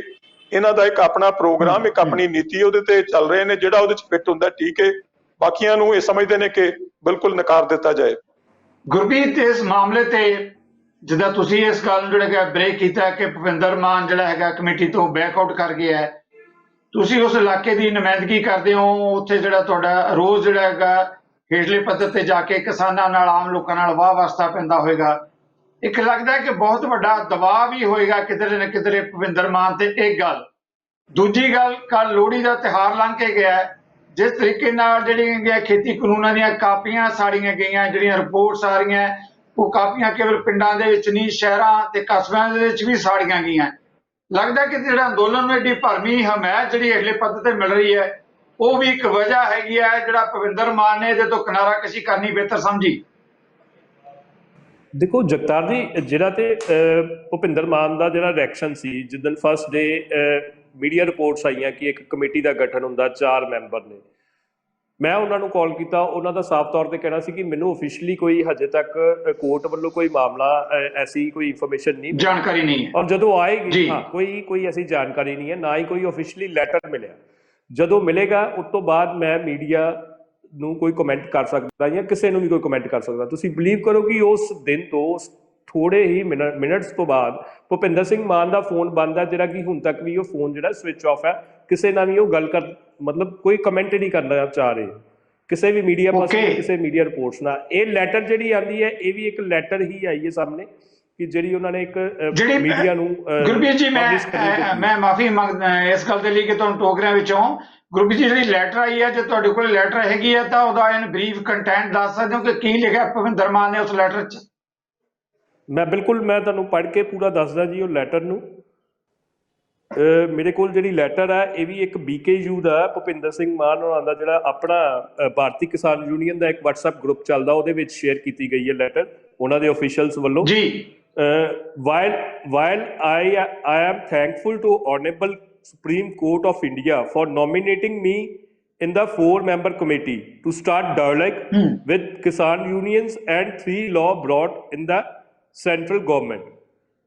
As a farmer and a union leader, in view of the prevailing sentiments, मैं ਉਹ ਪਹਿਲੇ ਵੀ ਜਿੱਦਾਂ ਗੱਲ ਕਹੀ sentiments word use ਕੀਤਾ, ਜਿਹੜੀ ਗੱਲ ਤੁਸੀਂ ਵੀ ਕਹਿਣਾ ਚਾਹ ਰਹੇ ਹੋ ਕਿ ਕਿਸਾਨਾਂ ਦੇ ਜਿਹੜਾ ਦਬਾਅ, sentiments and appreciation amongst the farm unions and the public in general. ਇਹ ਬਹੁਤ ਇੰਪੋਰਟੈਂਟ ਗੱਲ ਹੈ ਕਿ ਲੋਕਾਂ ਦਾ ਇੱਕ ਵਿਰੋਧਤਾ ਜਿਹੜੀ ਹੈ ਨਾ ਉਹ ਨਹੀਂ ਫੇਸ ਕਰ ਸਕਦਾ ਪਿਆ ਕੋਈ ਵੀ. I am ready to sacrifice any position offered or given to me so as to not compromise the interest of Punjab and farmers of the country. I am recusing myself from the committee and I will always stand with my farmers and Punjab. ਮਤਲਬ ਕਿ ਉਹ ਆਪਣਾ stand ਸਪਸ਼ਟ ਕਰਨਾ ਚਾਹ ਰਹੇ ਹੈ ਕਿ ਜੇ ਮੈਂ ਉਹ ਐਜੀਟੇਸ਼ਨ ਦਾ ਹਿੱਸਾ ਨਹੀਂ ਵੀ ਹੈਗਾ, ਲੇਕਿਨ ਮੈਂ ਫਿਰ ਵੀ ਇਸ ਫਾਰਮਰਸ ਔਰ ਪੰਜਾਬ ਔਰ ਪੂਰੇ ਦੇਸ਼ ਦੇ ਫਾਰਮਰਸ ਦੇ ਨਾਲ ਖੜਾ, ਔਰ ਖਾਸ ਕਰਕੇ ਪੰਜਾਬ ਦੇ ਫਾਰਮਰਸ ਦੇ ਨਾਲ. ਜਿਹੜੀ ਗੱਲ ਤੁਸੀਂ ਕਹੀ ਕਿ ਲੋਹੜੀ ਦਾ ਇੱਕ ਵਰਗ ਜਿਹੜਾ ਲੋਹੜੀ ਦਾ ਦਿਨ ਜਿੱਦਾਂ ਬੀਤੇ ਕੱਲ੍ਹ ਹੀ ਦਿਨ ਇੱਕ ਗਿਆ, ਤੁਸੀਂ ਬਿਲੀਵ ਕਰੋ ਕਿ ਇੱਕ ਕਾਪੀਆਂ ਸਾੜਨਾ ਇੱਕ ਕਿਸਾਨ ਫਾਰਮਰਸ ਯੂਨੀਅਨ ਵੱਲੋਂ ਆਪਣੇ ਦਿੱਤੀ ਗਈ ਸੀ ਕਾਲ, ਉਹ ਤਾਂ ਹੋਈ ਉਸ ਤੋਂ ਬਾਅਦ ਜਿਹੜਾ ਦੇਰ ਰਾਤ ਤੱਕ ਲੋਹੜੀ ਦਾ ਜਿਹੜੀ ਜਿੱਥੇ ਵੀ ਸੈਲੀਬ੍ਰੇਸ਼ਨਸ ਰਹੀਆਂ, ਉੱਥੇ ਜਿਹੜੇ ਗੀਤ ਚੱਲਦੇ ਰਹੇ, ਜਿਹੜੇ ਉੱਥੇ ਗਾਣੇ ਚੱਲਦੇ ਰਹੇ, ਜਿਹੜੇ ਮੁੱਖ ਤੌਰ ਤੇ ਅਕਸਰ ਹੀ ਪਹਿਲੇ ਤੇ ਹੁੰਦੇ ਆ ਕਿ ਖੁਸ਼ੀ ਵਾਲੇ ਮਾਹੌਲ ਦੇ ਵਿੱਚ ਕੁਝ ਹੋਰ ਤਰ੍ਹਾਂ ਦੇ ਗੀਤ, ਲੇਕਿਨ ਉੱਥੇ ਸਾਰੇ ਦਿੱਲੀ ਮੋਰਚੇ ਦੇ ਜਿਹੜੇ ਗੀਤ ਪਿਛਲੇ ਦਿਨਾਂ ਦੇ ਵਿੱਚ ਆਪਾਂ ਦੇ ਸਿੰਗਰਸ ਨੇ ਬੋਲੇ ਆ, ਉਹ ਚੱਲਦੇ ਦੇਖਣ ਨੂੰ ਮਿਲੇ. ਮਤਲਬ ਕਿ ਅੱਜ ਹਰ ਵਰਗ ਆਪਣੀ ਜੇ ਇੰਜੋਇਮੈਂਟ ਵੀ ਕਰ ਰਿਹਾ, ਆਪਣੀ ਖੁਸ਼ੀ ਵੀ ਮਨਾ ਰਿਹਾ, ਤੇ ਉਹ ਵੀ ਉਹਨੂੰ ਸਪੋਰਟ ਕਰ ਰਿਹਾ. ਜੇ ਤੁਸੀਂ ਪਤੰਗਬਾਜ਼ੀ ਦੀ ਗੱਲ ਕਰੀਏ ਤੇ ਪਤੰਗਬਾਜ਼ੀ ਦੇ ਵਿੱਚ ਜਿਹੜੀਆਂ ਪਤੰਗਾਂ ਨੌਜਵਾਨਾਂ ਵੱਲੋਂ ਉਡਾਈਆਂ ਗਈਆਂ ਅਸਮਾਨੇ, ਉਹਦੇ ਉੱਤੇ ਵੀ ਜਿਹੜੇ ਮੈਸੇਜਸ, ਜਿਹੜੇ ਸਲੋਗਨ ਸੀ, ਉਹ ਫਾਰਮਰਸ ਦੇ ਹੱਕ ਦੇ ਵਿੱਚ ਸਲੋਗਨ ਸੀ. ਮਤਲਬ ਪੂਰੀ ਤਰ੍ਹਾਂ ਇਹ ਰੰਗਿਆ ਪਿਆ ਹੈ. ਜਿਹੜਾ ਜੇ ਆਪਾਂ ਕਹੀਏ ਨਾ, ਇਹ ਚਾਹੇ ਉਹ ਸਮਝ ਰਹੇ ਨੇ, ਕੋਈ ਵਰਗ ਕੋਈ ਕੀ ਸਮਝਦਾ ਹੈ, ਉਹ ਸਮਝਣਾ ਚਾਹ ਰਿਹਾ ਜਾਂ ਨਹੀਂ, ਲੇਕਿਨ ਉਹ ਅੱਜ ਪੰਜਾਬ ਦੇ ਕਿਸਾਨ ਦੇ ਨਾਲ ਆ, ਉਹ ਕਹਿੰਦਾ ਕਿ ਮੈਂ ਉਸ ਵਰਗ ਦੇ ਨਾਲ. ਜੀ thank you very much Jaspal ਜੀ. ਗੁਰਪ੍ਰੀਤ ਢਿੱਲੋਂ ਨੇ ਗੁਰਪ੍ਰੀਤ ਚਾਵਲਾ ਜੀ ਨੇ ਜਿਹੜੇ ਕਮੈਂਟਸ ਦਿੱਤੇ ਹੈਗੇ ਆ, ਉਹਨਾਂ ਨੇ ਕਿਹਾ ਕਿ ਪੂਰਾ ਮਾਹੌਲ ਪੰਜਾਬ ਦਾ ਕਿਸਾਨੀ ਅੰਦੋਲਨ ਨਾਲ ਰੰਗਿਆ ਪਿਆ ਹੈ. ਬਿਲਕੁਲ, ਕੀ ਕਹੋਗੇ ਜੀ? ਜੇ ਤੁਸੀਂ ਪਹਿਲੀ ਤਾਂ ਗੱਲ ਦੇਖੋ, ਭਾਵੇਂ ਕੋਈ ਬੱਸ ਜਾ ਰਹੀ ਹੈ, ਕਾਰ ਜਾ ਰਹੀ ਹੈ, ਟਰੈਕਟਰ ਜਾ ਰਿਹਾ, ਗੱਡਾ ਜਾ ਰਿਹਾ, ਸਾਈਕਲ ਜਾ ਰਿਹਾ, ਸਾਰਿਆਂ ਦੇ ਉੱਤੇ ਇਹ ਸਲੋਗਨ ਲੱਗੇ ਹੋਏ ਨੇ, ਝੰਡੇ ਲੱਗੇ ਹੋਏ ਨੇ. ਇਸ ਵੇਲੇ ਮੈਂ ਇਹ ਸਮਝਦਾ ਕਿ ਜਿਹੜੇ ਝੰਡੇ ਬਣਾਉਣ ਵਾਲੇ ਆ ਨਾ, ਵਪਾਰਕ ਤੌਰ ਤੇ ਉਹਨਾਂ ਨੂੰ ਬਹੁਤ ਵੱਡਾ ਫਾਇਦਾ ਹੋਇਆ ਜਿਹਨੇ ਇਹਨੂੰ ਸਭ ਤੋਂ ਪਹਿਲਾਂ ਚੱਕ ਲਿਆ. ਤੁਸੀਂ ਦੇਖੋ ਤਾਂ ਅਸੀਂ ਵੀ ਕਿੱਥੇ ਕਿੱਥੇ ਜਾ ਕੇ, ਜਿਹੜੀ ਗੁਰਪ੍ਰੀਤ ਹੋਰਾਂ ਨੇ ਗੱਲ ਕੀਤੀ ਹੈ, ਅਸੀਂ ਵੀ ਨੋਟਿਸ 'ਚ ਲਿਆ ਹੈਗਾ ਕਿ ਲੋਕਾਂ ਨੇ ਜਿਹੜਾ ਗਾਣੇ ਆ ਜਿੰਨੇ, ਉਹ ਸਾਰੇ ਦੇ ਸਾਰੇ ਜਿਹੜੇ ਆ ਉਹ ਕੀਤੇ ਨੇ ਜਿਹੜੇ ਕਿਸਾਨੀ ਨਾਲ ਸੰਬੰਧਿਤ ਨੇ. ਕੋਈ ਲੋਕ ਕਹਿੰਦੇ ਹੁੰਦੇ ਸੀ ਕਿਸੇ ਵੇਲੇ ਕਿ ਇਹਦੇ ਵਿੱਚ ਤਬਦੀਲੀ ਨਹੀਂ ਆ ਸਕਦੀ ਜੀ, ਫਲਾਨਾ ਨਹੀਂ ਹੋ ਸਕਦਾ ਜੀ, ਇਹ ਨਹੀਂ ਹੋ ਸਕਦਾ. ਤਾਂ ਉੱਥੇ ਮੰਚ ਦੇ ਤੋਂ ਗਾਇਕਾਂ ਨੇ ਕਿਹਾ, ਮੈਂ ਅਕਸਰ ਕਿਹਾ ਕਰਦਾ ਸੀਗਾ ਕਿ ਜਿਹੜਾ ਜਿਹਾ ਕੁਝ ਜਨਤਾ ਮੰਗਦੀ ਹੈ, ਗਾਇਕ ਉਹ ਜਿਹਾ ਗਾਉਂਦੇ ਨੇ. ਜੇ ਤੁਸੀਂ ਚੰਗਾ ਮਤਲਬ ਮੰਨੋਗੇ, ਚੰਗਾ ਚੀਜ਼ ਚਾਹੋਗੇ, ਤਾਂ ਲੋਕਾਂ ਨੇ, ਇਹਨਾਂ ਗਾਇਕਾਂ ਨੇ ਆਪਣੇ ਆਪ ਬਦਲ ਜਾਣਾ. ਅੱਜ ਤੁਸੀਂ ਪੂਰਾ ਰੰਗ ਹੈ, ਪੂਰੇ ਦਾ ਪੂਰਾ ਰੰਗ ਹੈ, ਉਹ ਕਿਸਾਨੀ ਰੰਗ ਦੇ ਵਿੱਚ ਰੰਗਿਆ ਗਿਆ. ਹਰ ਬੰਦਾ ਇਸ ਅੰਦੋਲਨ ਦੀ ਸਪੋਰਟ ਕਰ ਰਿਹਾ, ਉਹਨਾਂ ਦੇ ਸਮਰਥਨ ਦੇ ਵਿੱਚ ਆ ਉਤਰਿਆ ਕਿ ਇਸ ਜਸਪਾਲ ਜੀ. ਥੈਂਕ ਯੂ ਜਸਪਾਲ ਜੀ. ਆਪਾਂ ਨੂੰ ਸਰ ਟੈਕਨੀਕਲ ਤੌਰ ਤੇ ਮੈਨੂੰ ਟੈਕਨੀਕਲ ਤੌਰ ਤੇ ਆਪਾਂ ਨੂੰ ਬ੍ਰੇਕ ਲੈਣੀ ਪੈਣੀ ਹੈ. ਮੈਂ ਤੁਹਾਡੇ ਵੱਲ ਹੀ ਆ ਰਿਹਾ ਇਸ ਮੁੱਦੇ ਤੇ, ਲੈਣਾ ਇੱਕ ਛੋਟੀ ਜਿਹੀ ਬ੍ਰੇਕ ਤੋਂ ਬਾਅਦ ਇਸੇ ਮੁੱਦੇ ਤੇ ਆ ਰਿਹਾ ਕਿ ਕਿਸ ਤਰੀਕੇ ਨਾਲ ਕਿਸਾਨੀ ਅੰਦੋਲਨ ਚ ਪਹਿਲਾਂ ਪੰਜਾਬ ਤੇ ਪੂਰਾ ਦੇਸ਼ ਰੰਗਿਆ ਗਿਆ ਹੈ, ਚਾਹੇ ਲੋਹੜੀ ਦਾ ਤਿਉਹਾਰ ਹੋਵੇ, ਚਾਹੇ ਦੂਜੇ ਤਿਉਹਾਰ ਹੋਣ, ਤੇ ਚਾਹੇ ਸੱਭਿਆਚਾਰ ਗੀਤ ਹੋਣ, ਇੱਥੋਂ ਤੱਕ ਕਿ ਜਿਹੜੀ 4 ਮੈਂਬਰੀ ਕਮੇਟੀ ਬਣੀ ਹੈ, ਉਸ ਕਮੇਟੀ ਦੇ ਵੀ ਨਹੀਂ ਲੱਗ ਰਹੇ ਪੈ ਰਹੇ. ਇਹਨਾਂ ਹੀ ਮੁੱਦਿਆਂ ਤੇ ਆਪਾਂ ਕਰਾਂਗੇ ਚਰਚਾ ਛੋਟੀ ਜਿਹੀ ਬ੍ਰੇਕ ਦੇ ਬਾਅਦ.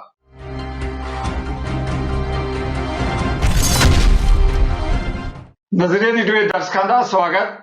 ਜਸਪਾਲ ਜੀ, ਜਿੱਦਾਂ ਬ੍ਰੇਕ ਤੋਂ ਤੁਸੀਂ ਪਹਿਲਾਂ ਗੱਲ ਕਰ ਰਹੇ ਸੀ ਕਿ ਕਿਸ ਤਰ੍ਹਾਂ ਜਿਹੜਾ ਹੈਗਾ ਹਰ ਵਰਗ ਇਹਦੇ ਚ ਰੰਗਿਆ ਗਿਆ, ਮੈਂ ਗੱਲ ਕਰਦਾ ਖਿਡਾਰੀਆਂ ਦੀ, ਗੱਲ ਕਰਦਾ ਸਾਬਕਾ ਜਿਹੜੇ ਸੀਨੀਅਰ ਅਧਿਕਾਰੀਆਂ ਦੀ, ਇਸੇ ਤਰੀਕੇ ਨਾਲ ਦੂਜੇ ਜਿਹੜੇ ਕਲਾਕਾਰ ਹੈ. ਆਪਾਂ ਇੱਕ ਖਿਡਾਰੀ ਨਵਜੋਤ ਸਿੱਧੂ ਦੀ ਵੀ ਮੈਂ ਇਸ ਵੇਲੇ ਗੱਲ ਕਰਨੀ ਚਾਹਾਂਗਾ.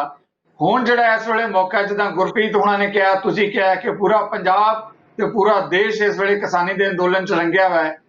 ਜੇ ਕੋਈ ਕਿਸਾਨਾਂ ਦਾ ਹਤੈਸ਼ੀ ਹੈ ਚਾਹੇ ਨਵਜੋਤ ਸਿੱਧੂ ਆ ਜਾਂ ਹੋਰ, ਤਾਂ ਇਸ ਵੇਲੇ ਘਰ 'ਚ ਬੈਠਾ ਰਹਿਣਾ ਕਿਸੇ ਨੂੰ ਸ਼ੋਭਾ ਨਹੀਂ ਦੇਗਾ।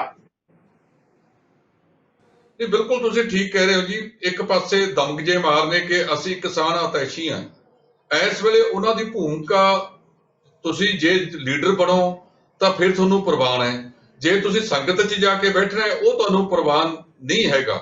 ਬਹੁਤ ਸਾਰੇ ਆਗੂ ਉੱਥੇ ਗਏ, ਉਹਨਾਂ ਨੇ ਸਟੇਜ ਤੇ ਨਹੀਂ ਚੜੇ, ਉਹ ਮੈਂ ਨਾਮ ਵੀ ਲੈ ਸਕਦਾ ਬਹੁਤ ਸਾਰਿਆਂ ਦਾ, ਉਹਨਾਂ ਨੇ ਪੰਡਾਲ ਦੇ ਵਿੱਚ ਜਾ ਕੇ ਬੈਠ ਕੇ ਆਪਣੀ ਹਾਜ਼ਰੀ ਲਵਾ ਕੇ ਜੋ ਤਿਲ ਫੁੱਲ ਉੱਥੇ ਭੇਟ ਕਰਨਾ ਸੀ ਉਹ ਕਰਕੇ ਆਏ ਵੀ ਨੇ।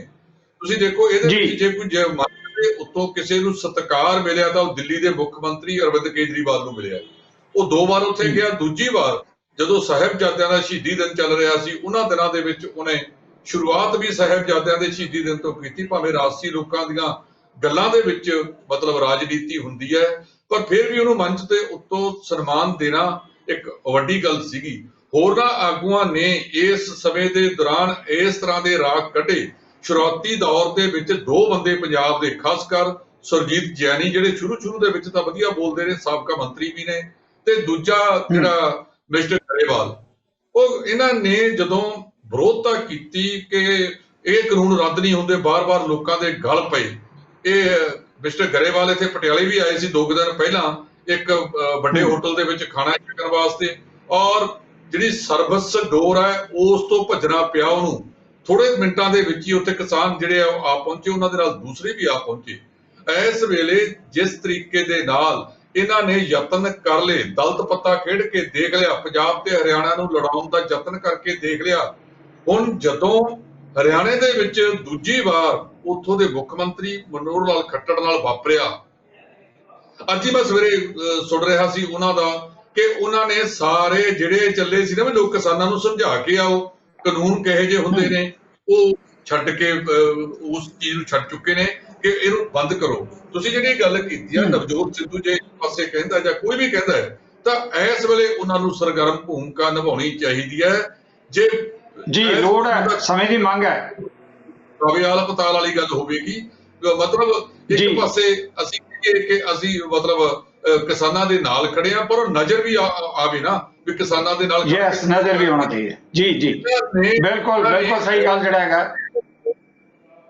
ਇੱਕ ਮਿੰਟ ਜੀ, ਜਿਨ੍ਹਾਂ ਨੇ ਇਸ ਵੇਲੇ ਪਹਿਲਾਂ ਦਮਗਜੇ ਬਹੁਤ ਮਾਰੇ ਨੇ ਕਿ ਅਸੀਂ ਅਸਲ ਦੇ ਵਿੱਚ ਅਸੀਂ ਕਿਸਾਨਾਂ ਦੇ ਖੈਰ ਖੁਆ ਰਹੇ ਹਾਂ, ਅੱਜ ਉਹਨਾਂ ਦਾ ਹਾਲਤ ਦੇਖੋ ਕਿ ਹਾਸ਼ੀਏ ਤੇ ਧੱਕੇ ਹੋਏ ਨੇ।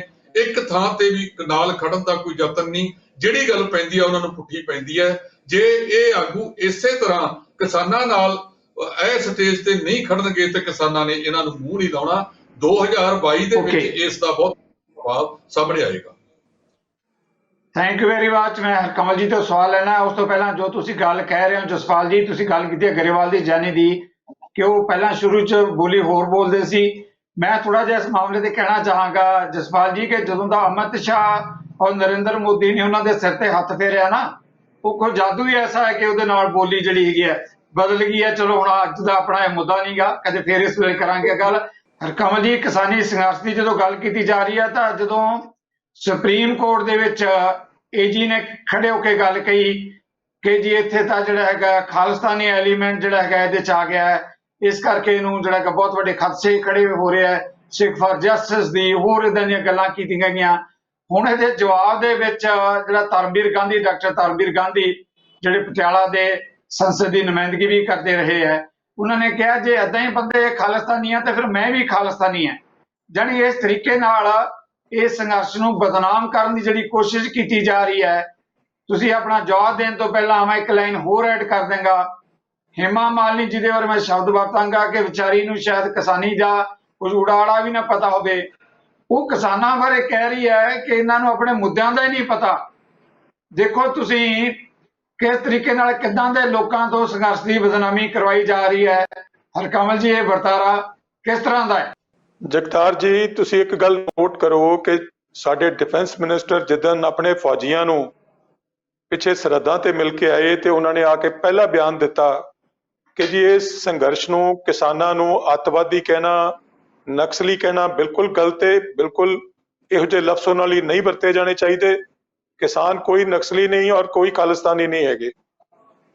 ਇੱਕ ਡਿਫੈਂਸ ਮਿਨਿਸਟਰ ਵੱਲੋਂ ਇਹ ਕਹਿਣਾ, ਬੀਜੇਪੀ ਦੇ ਡਿਫੈਂਸ ਮਿਨਿਸਟਰ ਵੱਲੋਂ, ਇੱਕ ਮੰਤਰੀ ਵੱਲੋਂ ਇਹ ਆਪਣੇ ਆਪ 'ਚ ਭਾਜਪਾ ਦੇ ਉਹਨਾਂ ਆਗੂਆਂ ਲਈ ਚਪੇਟ ਸੀ ਜਿਹੜੇ ਕਿ ਇਹ ਐਲੀਗੇਸ਼ਨ ਹੁਣ ਤੱਕ ਕਿਸਾਨਾਂ ਦੇ ਉੱਤੇ ਲਾ ਰਹੇ ਸੀ।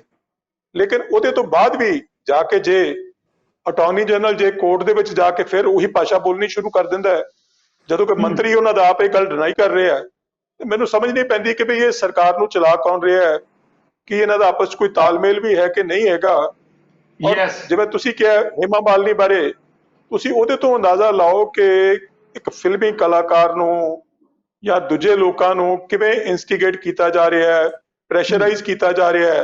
ਕਿ ਉਹ ਤੁਸੀਂ ਹੇਮਾ ਮਾਲਿਨੀ ਨੂੰ ਬੁਲਾਉਣ ਦਾ ਹਾਲਤ ਕਾਰਨ ਕੀ ਬਣ ਸੀ। ਗਈ ਹੈ ਸਰਕਾਰ ਦੀ? ਹਾਲਤ ਕੀ ਬਣ ਗਈ ਹੈ ਕਿ ਹੇਮਾ ਨਹੀਂ। ਮਾਲਿਨੀ ਨੂੰ ਬਿਆਨ ਦੇਣਾ ਪੈ ਰਿਹਾ ਕਿਸਾਨੀ ਬਾਰੇ?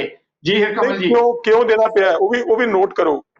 ਧਰਮਿੰਦਰ ਨੇ 2-3 ਦਿਨ ਪਹਿਲਾਂ ਬਿਆਨ ਦਿੱਤਾ ਕਿਸਾਨਾਂ ਦੇ ਹੱਕ ਦੇ ਵਿੱਚ।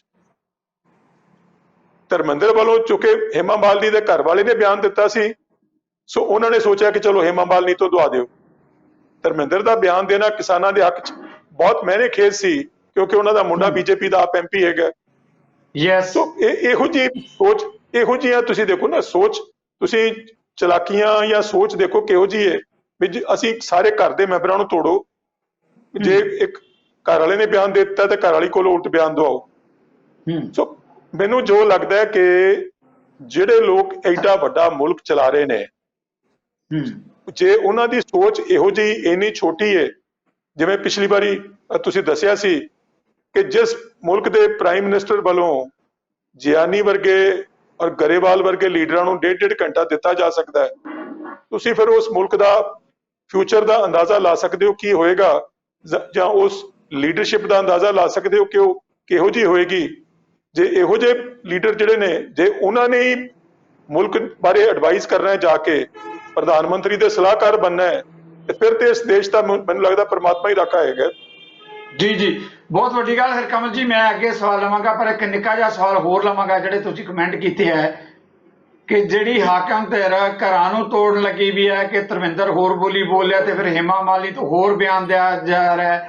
ਇਸੇ ਤਰੀਕੇ ਦੇ ਨਾਲ ਜਿਹੜਾ ਹੈਗਾ, ਜੇ ਆਪਾਂ ਗੱਲ ਕਰੀਏ ਮੁਲਕ ਦੀ, ਜਿਹੜੇ ਘਰਾਂ ਨੂੰ ਇਕੱਠਾ ਨਹੀਂ ਰਹਿਣ ਦਿੰਦੇ, ਤਾਂ ਫਿਰ ਮੁਲਕ ਇਕੱਠਾ ਕਿਵੇਂ ਰੱਖ ਸਕਦੇ ਆ? ਇਹ ਬਹੁਤ ਵੱਡਾ ਸਵਾਲ ਖੜਾ ਹੋ ਰਿਹਾ ਹੈ। ਬਿਲਕੁਲ, ਦੇਖੋ ਗੱਲ ਇਹ ਵੇ, ਦੇਸ਼ ਦੇ ਪ੍ਰਧਾਨ ਮੰਤਰੀ ਦੀਆਂ ਕੁਝ ਡਿਊਟੀਆਂ ਹੁੰਦੀਆਂ ਦੇਸ਼ ਪ੍ਰਤੀ। ਇਸ ਵੇਲੇ ਦੇਸ਼ ਦੇ ਸਾਹਮਣੇ ਸਭ ਤੋਂ ਵੱਡਾ ਮੁੱਦਾ ਜਿਹੜਾ ਹੈ ਉਹ ਇੱਕ ਕਿਸਾਨੀ ਅੰਦੋਲਨ ਹੈਗਾ, ਜਿਹੜਾ ਕਿ ਕੌਮਾਂਤਰੀ ਪੱਧਰ ਦੇ ਉੱਤੇ ਜਿਹਦਾ ਚਰਚਾ ਹੋ ਰਿਹਾ ਹੈ। ਲੋਕੀ ਉਹਦੇ ਉੱਤੇ ਟਿੱਪਣੀ ਕਰ ਰਹੇ ਨੇ, ਲੋਕੀ ਹਿੰਦੁਸਤਾਨ ਨੂੰ ਸਵਾਲ ਕਰ ਰਹੇ ਨੇ, ਹਿੰਦੁਸਤਾਨ ਦੇ ਵਕਾਰ ਨੂੰ ਸੱਟ ਵੱਜ ਰਹੀ ਉਹਦੇ ਕਰਕੇ। ਔਰ ਸਾਡੇ ਪ੍ਰਧਾਨ ਮੰਤਰੀ ਇਸ ਤਰ੍ਹਾਂ ਬਿਹੇਵ ਕਰ ਰਹੇ ਨੇ ਪਿਛਲੇ ਕੁਝ ਦਿਨਾਂ ਤੋਂ ਵੀ ਜਿਵੇਂ ਉਹਨਾਂ ਨੂੰ ਪਤਾ ਹੀ ਨਹੀਂ ਕਿ ਇੱਥੇ ਕੋਈ ਅੰਦੋਲਨ ਵੀ ਚੱਲ ਰਿਹਾ ਹੈਗਾ। ਕਦੀ ਵੈਕਸੀਨ ਦੇ ਮਗਰ ਲੱਗੇ ਹੋਏ ਨੇ, ਕਦੀ ਇਹੋ ਜਿਹੇ ਹੋਰ ਛੋਟੇ-ਛੋਟੇ ਮਸਲਿਆਂ ਦੇ ਉੱਤੇ ਉਹ ਲੱਗੇ ਹੋਏ ਨੇ।